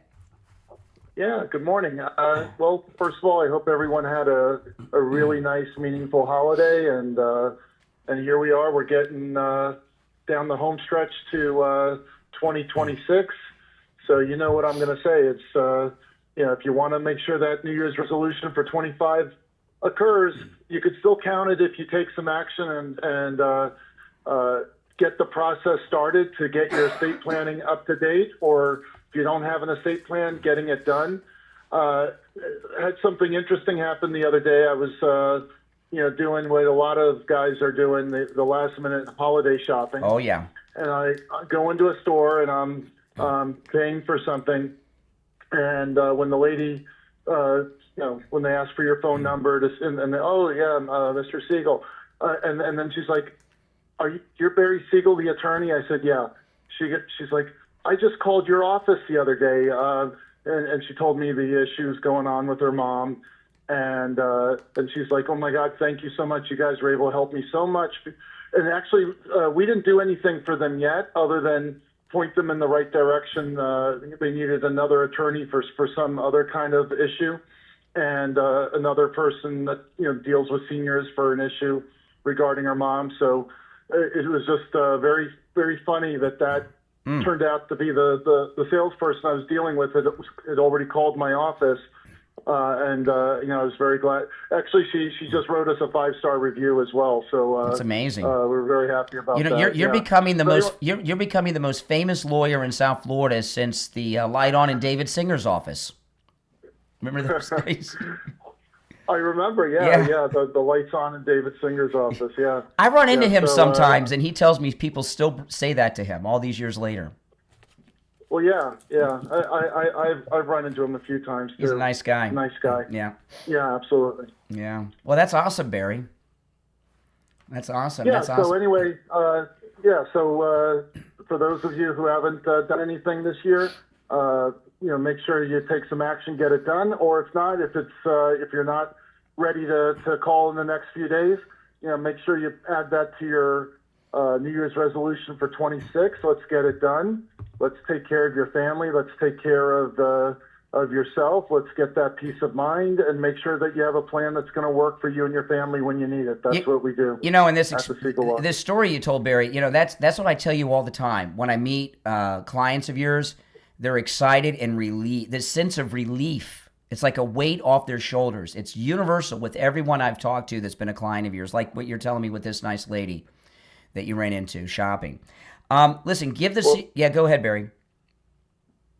Oh, no, I was just going to say, it's interesting that when we have clients come in who, when they're finished signing their documents, you almost see a physical change, a metamorphosis in their demeanor. Like you see their shoulders go down. You see them like take that deep breath, like they got it done, like the relief that they finally got it done. So exactly to your point. Yeah, absolutely. Listen, give the Siegel Law Group a call. Make sure you mention you heard Attorney Barry Siegel on the radio, and you can take advantage of the no-charge in-office consultation. The number's 855-FLA-3782. 855-FLA-3782, and online, SiegelLawGroup.com. And Siegel is spelled SIEGEL, SiegelLawGroup.com. All right, Attorney Barry Siegel, we'll talk next week. All right, have a great weekend. All right, Thank take you. care. Oh, man, that coughing fit I had before the break, I didn't think I was going to make it. I took another dose of Dayquil during the break, and I've got a throat lozenge here, but I was hoping Steve was with me today, because if Steve was with me, he could help me get through the thing. But he's spending time with his family. He told me to take today off. I said, no. I missed, was it Monday I was off sick? Yeah, Monday. So I said, no, I was out sick on Monday, and so now I'm going to come in. All right, if you're on hold, though, stand by. And today is Friday, which means it's open phones, Open MAGA Mike Friday. And on Open MAGA Mike Friday, you can call in about any and everything on your mind. You're not limited to the topics that we bring up on the program. Did any of you catch... just let me finish up on that Ben Shapiro thing. What Israel needs are some new spokespeople. Ben Shapiro and Mark Levin are terrible spokespeople. I can't think of an example of a company that's run into the same thing, where they have someone that's detestable. I mean, I can't think of an equivalent, right? But it's not good. These are just Ben Shapiro and Mark Levin are doing damage to Israel, and it's very hard for people, for anybody, but especially personalities, to admit something like that they're bad. But if Ben Shapiro and Mark Levin care and love Israel as much as they say, and I believe they do, they would stop being the lead spokespeople for Israel. That doesn't mean they can't advocate for Israel, but Israel needs spokespeople in this country that are likable. And who that is, I don't know. But they would do better if they had Christian spokespeople supporting Israel, right? They would be much better off than that. And I just don't... I mean, how many people are capable of saying, I'm not liked by the people I'm trying to reach? See, Ben Shapiro is very much liked in the Jewish community. And in his private life, that's most of his circle. He lives in a bubble of a Jewish community. So in his community, everybody loves him. And I'll tell you, I cannot. It's such a funny thing. So many people I know who are Jews all have these Ben Shapiro sightings. Okay, I saw Ben Shapiro here. I saw Ben Shapiro there. I don't live far from him. And I never see him around town, but all my Jewish friends are telling me all the time they're seeing Ben Shapiro here, they're seeing him there. And some of them I know are telling me the truth, but the other ones I don't believe, even though they're friends of mine. But Ben Shapiro is very well liked and loved and supported in the Jewish community.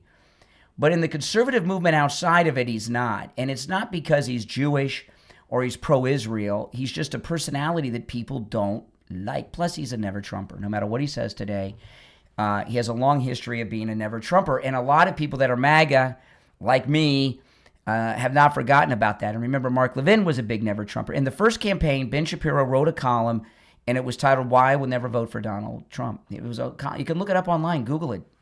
It'll pop up. And Mark Levin was a big never Trumper in the first campaign. Now, they say they've come around, but most MAGA people don't believe it, okay?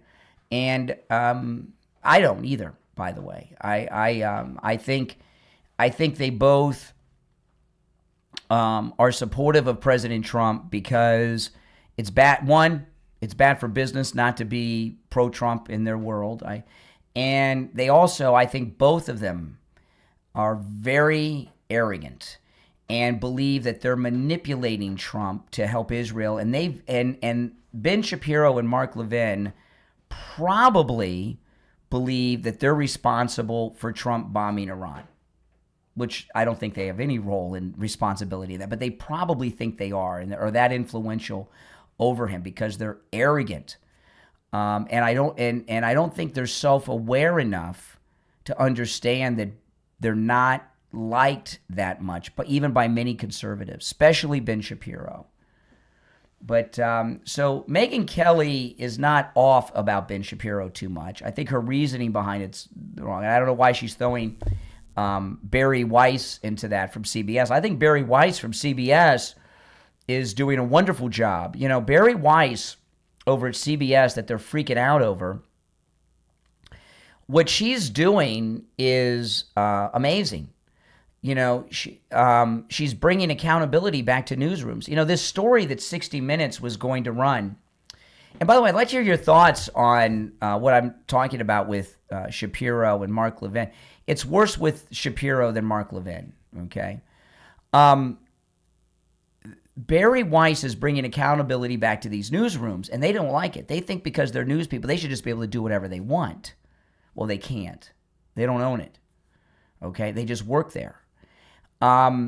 This story that they were going to do, which I understand ran on 60 Minutes Australia, was a one-sided story to portray these El Salvadorian prisons as concentration camps where people were being abused, right? And to portray the Trump administration and what they're doing is somehow evil. And I'm here to tell you that story should not have run. But, you know, CBS management, which is Barry Weiss, said no. And people in the news industry are not used to accountability. That's it. They're not accustomed to accountability. They're used to getting away with whatever it is that they want to do and say, and those days are over.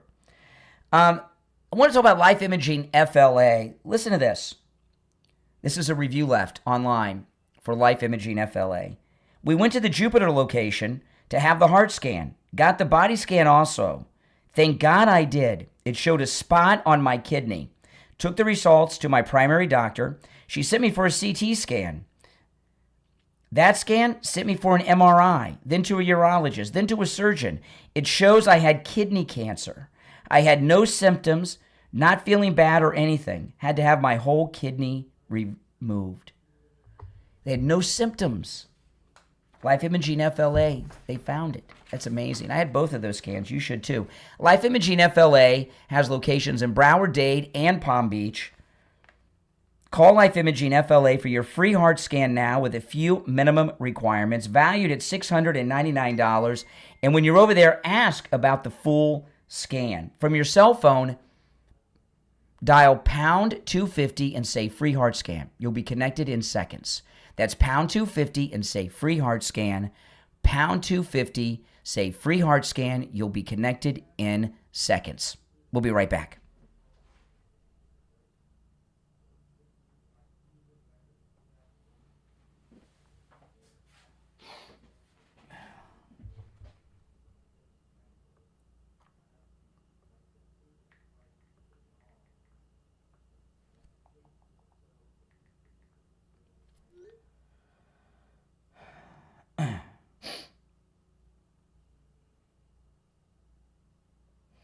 Do you guys agree or disagree with me about Ben Shapiro and Mark Levin being bad spokespeople?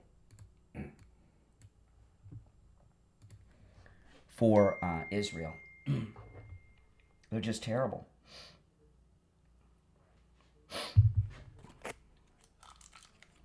Okay. All right.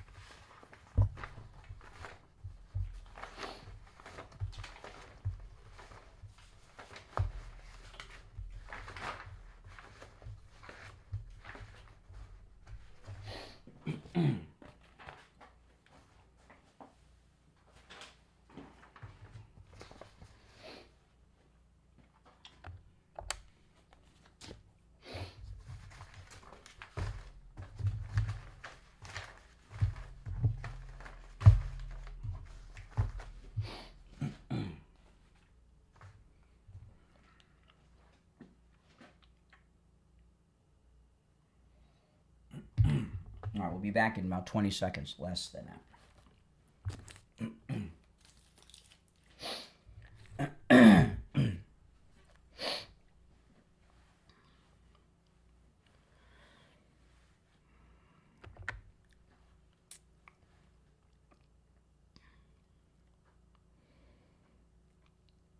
All right, we're back. The Dayquil's kicking in. I hear my voice coming back. All right, you're on the air. What's your name? Where are you calling from? Yeah, this is Richie. Good morning, Brian. Hey, Richie. I'm gonna have to disagree with you totally. I'm not gonna say that. Hold on, Richie. Let me answer these lines. My phones are blowing up. All right, yeah, go ahead. That Ben Shapiro is likable, or Mark Levin. I'm not gonna stick up for either one of them two. But I'm gonna tell you this: you're basically in La La Land if you think anybody else, no matter who it is up because they're up against a major factor, major money coming in from the Muslim community, especially CARE. And Qatar. To fight billions and billions of propaganda garbage. And there's a lot of reporting today of Americans registering as foreign agents for Qatar. You're right. And there may have been money. But Richie, here's the thing: the damage may be beyond repair. However, what they continue to say, these anti-Semites, right, is that the government's controlled by Jews. So you don't want to have Jews as the lead spokespeople. You need to have Christians or something. You know, these are just two bad picks. What you're saying. That won't work. That wouldn't work either because it's already indented in their brain, their brains with the, like I said, the propaganda bucks that have come into this country. It's a shame because after this, they're going to go after the Christians. And I was listening. Let me say this to you. I was listening to an imam that was on PPD podcast. I suggest that you Patrick check it out. Bet-David. He was on last. Patrick Bet-David. He was an imam for peace, and he's actually been he's been an Iranian. He says that they're basically that the Ayatollahs they're criminals and he says you're up against CARE. He mentioned CARE is disgusting because they're going after they're the ones that are causing a problem. It all stems from CARE and that's backed by the mayor of New York. All of them. This is just it's a major propaganda war that we have lost as Jews, and it's coming to the Christian community, and that's why they're sticking up for Muslims. It's the money behind it all, and it's in Washington D.C. You don't think a lot of these politicians are bought off? Of course. President Trump is independent. We always talk about President Trump. Yeah, we always say he doesn't have to take money from anyone because he's a self-made man. He's a billionaire. But so he doesn't have to worry about it. But you find out how much money some of these guys are taking in their pockets. The guy Tucker Carlson, as far as I'm concerned, is garbage. Nobody can tell me he's not taking money from Qatar. A man with all this money, all this influence, all of a sudden he's buying property in Qatar. That's crazy. Who would do that? Baloney. Who would do that? Yeah, there's something stinks about that. I agree with you. Yeah, everybody knows this. Yeah. But just because the damage is done and it's really bad, but I'm not ready to give up. But they've got to. Ben Shapiro and Mark Levin are not likable people. I'm sorry. They're liked in Jewish circles, but not beyond that. Well, Ben Ben Shapiro, I'm going to say this about Ben Shapiro, is the way he speaks, his actual physical appearance with his eyes and his eyebrows. He looks like he's scolding people no matter Correct. what. And it's not that's not really he's condescending. His fault, he's condescending. His look. He's condescending. Oh, he is. He is, and I'm not saying but I don't care if you get Reverend Jerry Falwell when he was alive. I mean, Jerry Falwell. Get to stick up for, no matter who you get to stick up for Israel, it wouldn't work today because the money behind all these marches, these colleges that have been bought, these professors, they're all infiltrated. I disagree. The best spokesperson for Israel his name is Donald John Trump. Yeah, that's it. That's it. So if you just follow Trump, so if they would, if Ben Shapiro, Ben Shapiro and Mark Levin are not self-aware enough to say, people, I'm unlikable, and I'm hurting Israel. I believe they both think they're manipulating Donald Trump. I think they're both still never Trumpers. When you brought up the fact that he put his arm around Trump at that, that was a Jewish thing. But I got to be, and Steve said to you that that's hugging. Well, I thought it was inappropriate, too, when you think about it. Because when you think about it, I mean, you don't do that in public. What you do in private is one thing. What you do in public is another. Yep. But the fact is they are good buddies. I mean, literally good buddies. It doesn't mean that Mark Levin has good intention. It doesn't mean that Mark Levin doesn't think he's manipulating Donald Trump. I think it's beyond that now. I think they're actually. And he's. Well, neither of us know. Mistake he ever made. Neither of us know for sure. Don't know. We don't know. Yeah. But anyway, I want to wish you and your family a happy holiday season again, and health for the new year. And if I can just get through this cold, I'm glad the Dayquil kicked in because about 20. It takes when I take the Dayquil, I got it timed. It takes 20 minutes, almost to the dot, for it to kick in. My voice was shot 20 minutes ago, and now it's back. All right, Richie, take care. Appreciate the call. If you're on hold, stand by. Are you in pain? The new year is almost here. Start 2026 pain-free. Go see Dr. Appleton. His laser-away pain treatment works. There's no shots, no injections, no pain pills, no surgery, no downtime. Not only is it 100% painless, you don't even feel the treatment when it's happening. The laser-away pain treatment works on every type of pain I've ever heard of. And just to sum it up, what Dr. Appleton's robotic laser does is repair the damage that's causing you the pain. That's why the 7 times he's rid me of pain, whether it's from a car accident, falling off my skateboard, or my arthritis pain, all these pains he rid me of, none of the pains have returned, including the arthritis, because his robotic laser repaired the damage that was causing me the pain.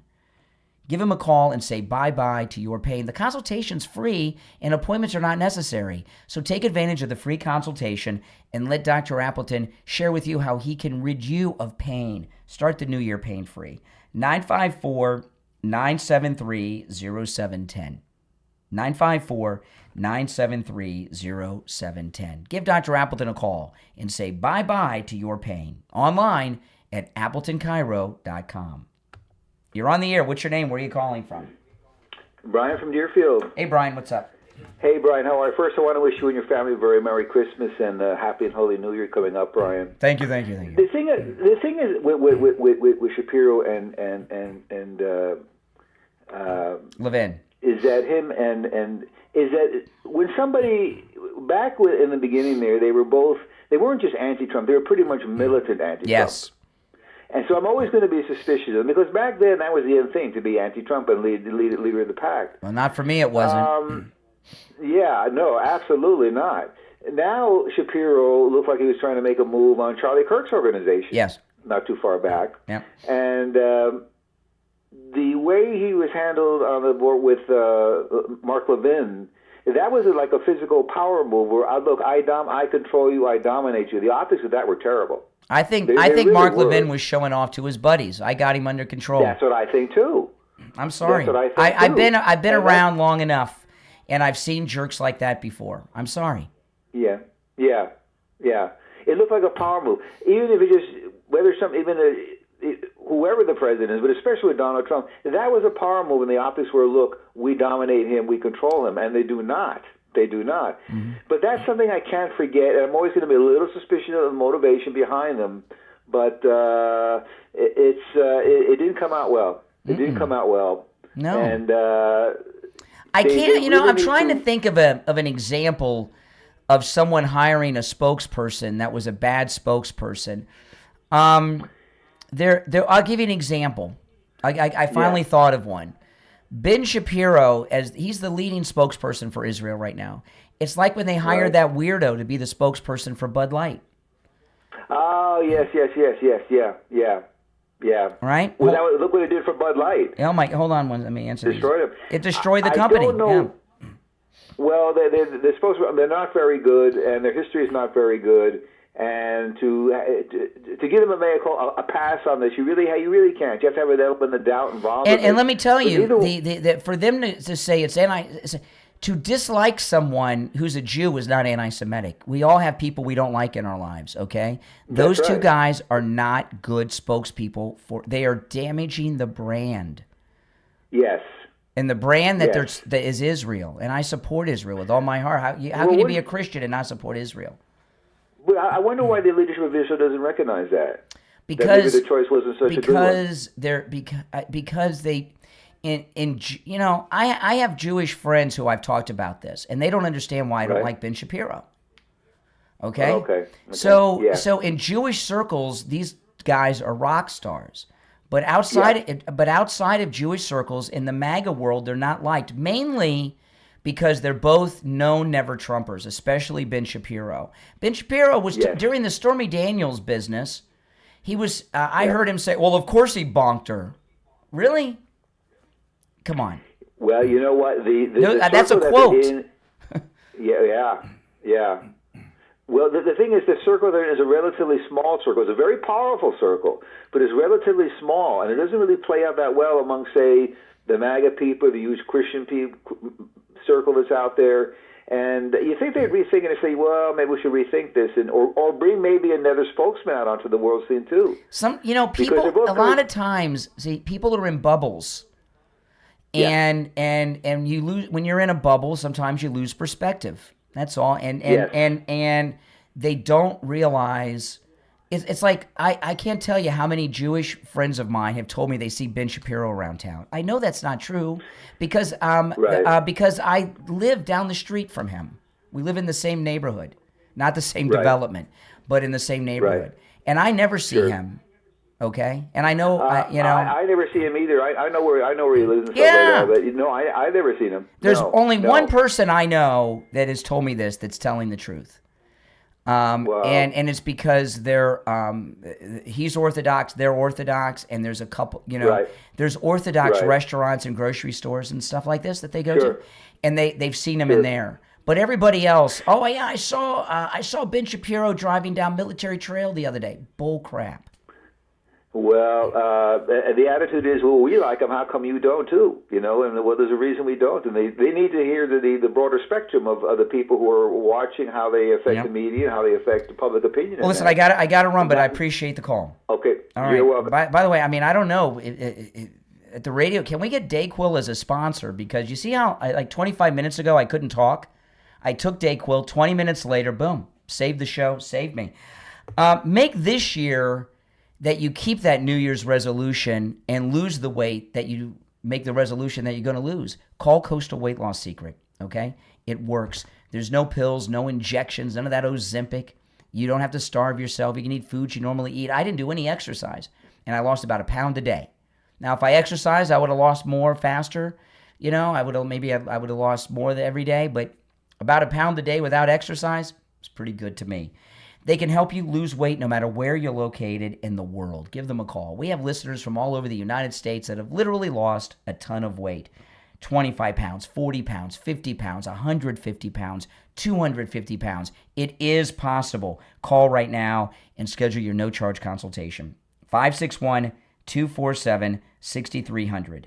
561-247-6300. That's 561-247-6300. And online, coastalweightloss.secret.com. We'll be right back. All right. If you're on hold, star to buy. Can you guys see how that Dayquil worked? I mean, I think I even look better than I looked 25 minutes ago, 30 minutes ago.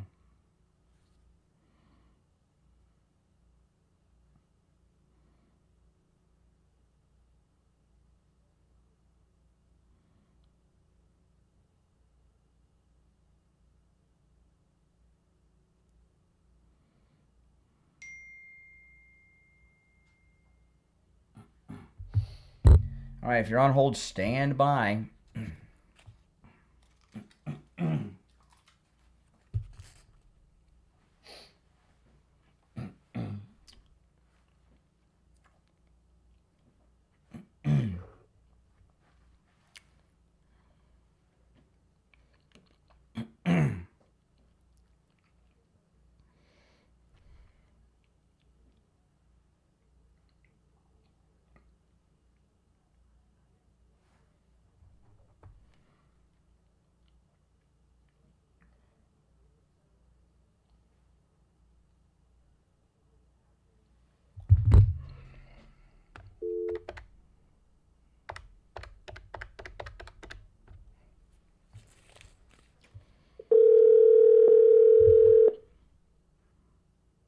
Good morning. Hey, it's Brian. We have about 30 seconds. Okay. All right, I'm going to keep you on the line here, but less than that now. 15 seconds. All right. We'll be open by appointment today. Okay.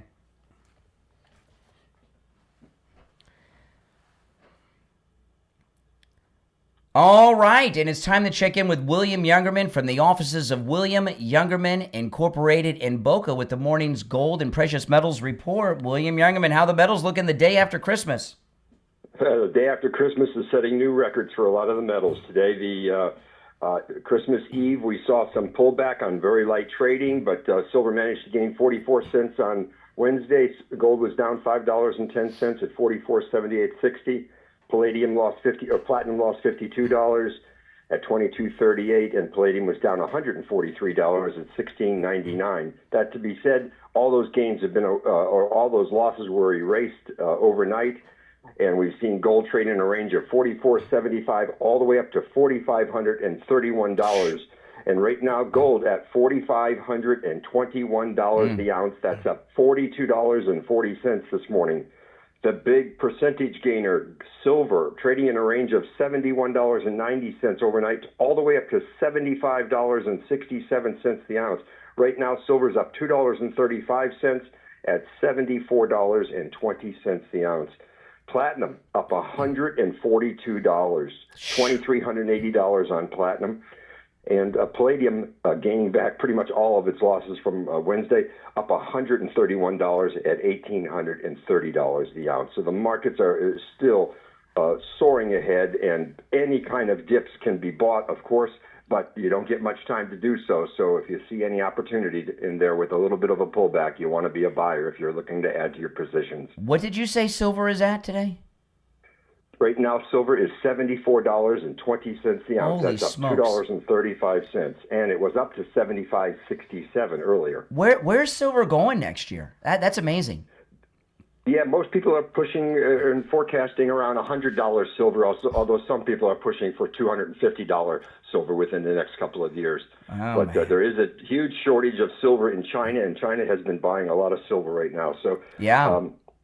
That being said, we don't know what the high could be, but it certainly looks like silver wants to strike out for that $100 number. That's amazing. That is amazing. Now, what is the supply of gold and silver like over at William Youngerman's? So fortunately, we have a good supply of all of the products, and you can literally walk out with gold, silver, or platinum. And as I said, we still have one of the best supplies in the country. Now, it is a national holiday today, the day after Christmas now. First year it's been that, but you're open by appointment today? Yes, you call before you come, and if you can book a time with me, we'll have limited staff, so be patient when you get there. But if you need to do something today, we're going to try to accommodate as many customers as possible. Absolutely. Listen, William Youngerman, again, open by appointment today. Monday, back to normal operations for at least the first part of the week. The number is 1-800. Call before you go today, okay? Call before you go. Today, open by appointment only. 1-800-327-5010. 1-800-327-5010. And the address, of course, 150 East Palmetto Park Road in Boca, on the first floor of the Bank of America building, immediately east of US 1 Federal Highway on the south side of Palmetto Park Road. And find both his phone number and address on his website, WilliamYungerman.com. All right, William Youngerman, we'll talk on Monday. Okay, have a great weekend. I sure will. $74 plus silver. How could you not? All right, take care. Take care. All right, bye-bye. These numbers are insanely good. It's amazing. You're on the air. What's your name? Where are you calling from? My name is Scott from Kansas City. Hey, Scott, what up? Well, I'm kind of disturbed right now from hearing in the social media buzz about all these personalities having at each other in this conservative personality pie fight. Candace Owens, Megyn Kelly, Mark Levin, and Mark Levin and Matt Gaetz are on a mission of mutual destruction right now. I'm not getting into the details now, but it's vile between the two of them. Yeah, and I just wonder about Ben Shapiro has got to be climbing a wall that his sworn arch enemy Fuentes is getting a voice and a podium to be heard by people. Mm-hmm. You know who Fuentes is? Unfortunately, I think he's fed. You think he's a fed? Well, Tucker Carlson has said that many times. Oh, really? And then you think Tucker Carlson's? Yeah, both of them are. Both of them are. Oh, hey kettle. But yeah, and Tucker Carlson's okay. He has done something that I saw Glenn Beck do a long time ago when Glenn Beck turned anti. What's that? Put his face in a bowl of cereal. I remember Glenn Beck doing that. Remember that? I heard about that. I don't know much about that, but yeah, and well, I didn't like it when Glenn Beck was going after Trump before the primary, and then he went after Trump. See, here's the thing. What we've come to realize is the late great Charlie Kirk was holding all of these lunatics in check.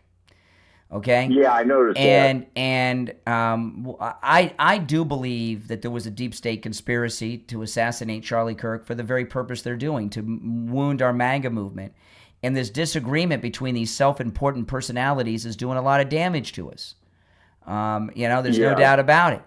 And there's all kinds of influence and destruction going on by these people. Yeah, and it's getting worse all the time.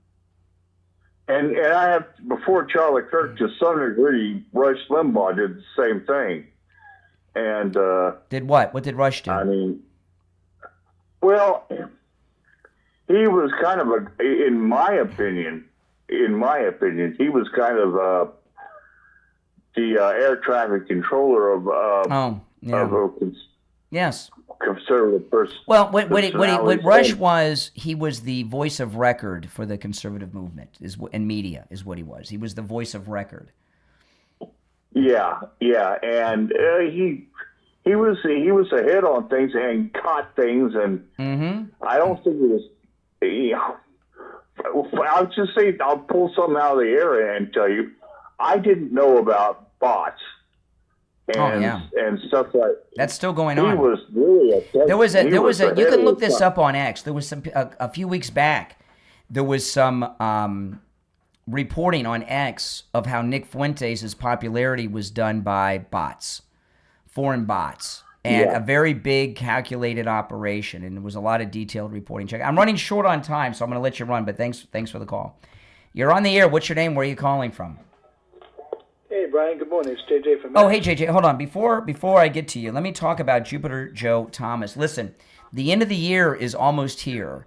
There are major tax advantages to getting into annuities right now. Call Joe Thomas. He'll tell you all about it. Okay, I'm not the financial expert. Jupiter Joe Thomas is. Give him a call. He offers free consultations, which you can take advantage of if you can go to his office in person in Jupiter, or over the phone or through Zoom. No matter where you are, give him a call. His number is 561-743-0999. Remember, Jupiter Joe Thomas has over 30 years of experience in financial planning and retirement planning. He's a 5-time qualifying member of the $1 Million Roundtable, achieved by less than 1% of all financial advisors in the world, and he's offering you a free consultation. But there's great benefits to getting into annuities before the end of the year. 561-743-0999. 561-743-0999. And if you missed the number, it's on his website, jupiterjoe.com. All right, go ahead. Hey,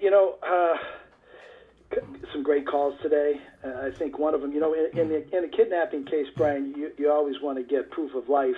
Mm. And one of your calls today to me was just that. It was it's sort of like, our country had been kidnapped by the Democrat Party and all these, a lot of evil people. And the cook in Texas, for me, was kind of like a proof of life call, a real life example, a proof of policy, the economy, and exactly how it affected this one guy. To me, that was one of the best examples of just the simple common sense policies of Donald Trump. Oh, you're talking about the cook. The cook. The cook in Texas was an amazing call, explaining all that, and when it first started to happen, I'm like, okay, this sounds a little, and you were a little hesitant, but you asked him the question, you got the information out of the guy. It was just amazing.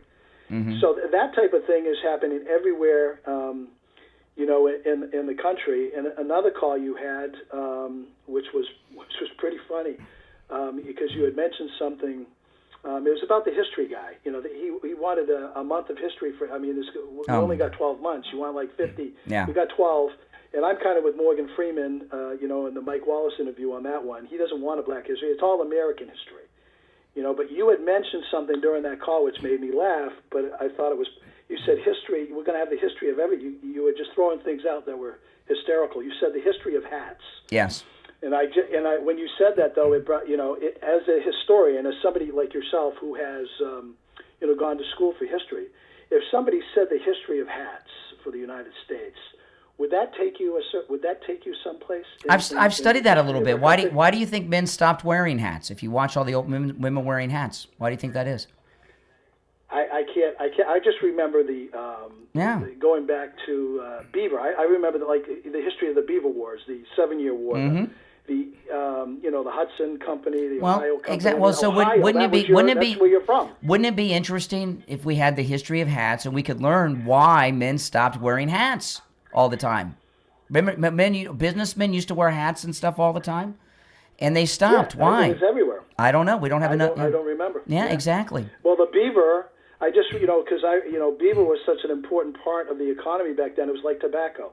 Beaver became currency, just like tobacco was currency, and it's just it would be a way, because I know you went to school for history. You want to be a teacher, and I know you're working 120 hours now, but maybe in 20 or 30 years, when you slow down to 80 hours a week, you could do a little, Craig's History College or something. That's when I'll be the tour guide at Trump's Presidential Museum here in Florida. That'll be my history work. That'll be your history. That'll be who could better teach. Who would be a better tour guide at the Presidential Museum of Donald Trump than me? I'll be 80 years old in a little wheelchair. Well, if I'm still around, Brian, I'll definitely come down see. I would love to see that. Listen, I'm out of time. We only got 10 seconds, but thanks so much. All right, take care. Yep. Take care. Good. Well, we had great calls today. It's the Steve Kane Show, Florida's longest running radio show. Steve will be with us on Monday. I'm Brian Craig. God bless Donald Trump. All right, we're clear. A couple things. I wanted to play this one thing to you guys before I go. If you're new, by the way, make sure you subscribe. My name's Brian. This is where MAGA comes to talk. I didn't get a chance to play. By the way, that Dayquil's amazing. You guys heard me choking out earlier? My goodness. It was like I was in a chokehold by the LAPD earlier. And I took that Dayquil and boom. This mayor of Minneapolis, this just shows how bad it's gotten. Listen to this. I am increasingly concerned because of the chaos that is being caused by these ICE agents.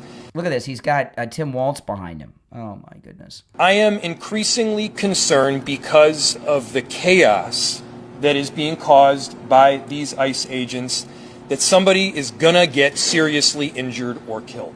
Oh, my goodness. Then tell people to stop resisting. The reason that something like that might happen is because you're telling these illegals that these are unjust stops and arrests, and they're being rounded up like Anne Frank in the attic, and they're resisting because they believe they have a right to be here. People are getting hurt because of the Democrats. If you're new, make sure you subscribe. My name is Brian Craig. This is where MAGA comes to talk. I'll talk to you next time. I'll be here all weekend, so make sure you subscribe. Click the notification bell.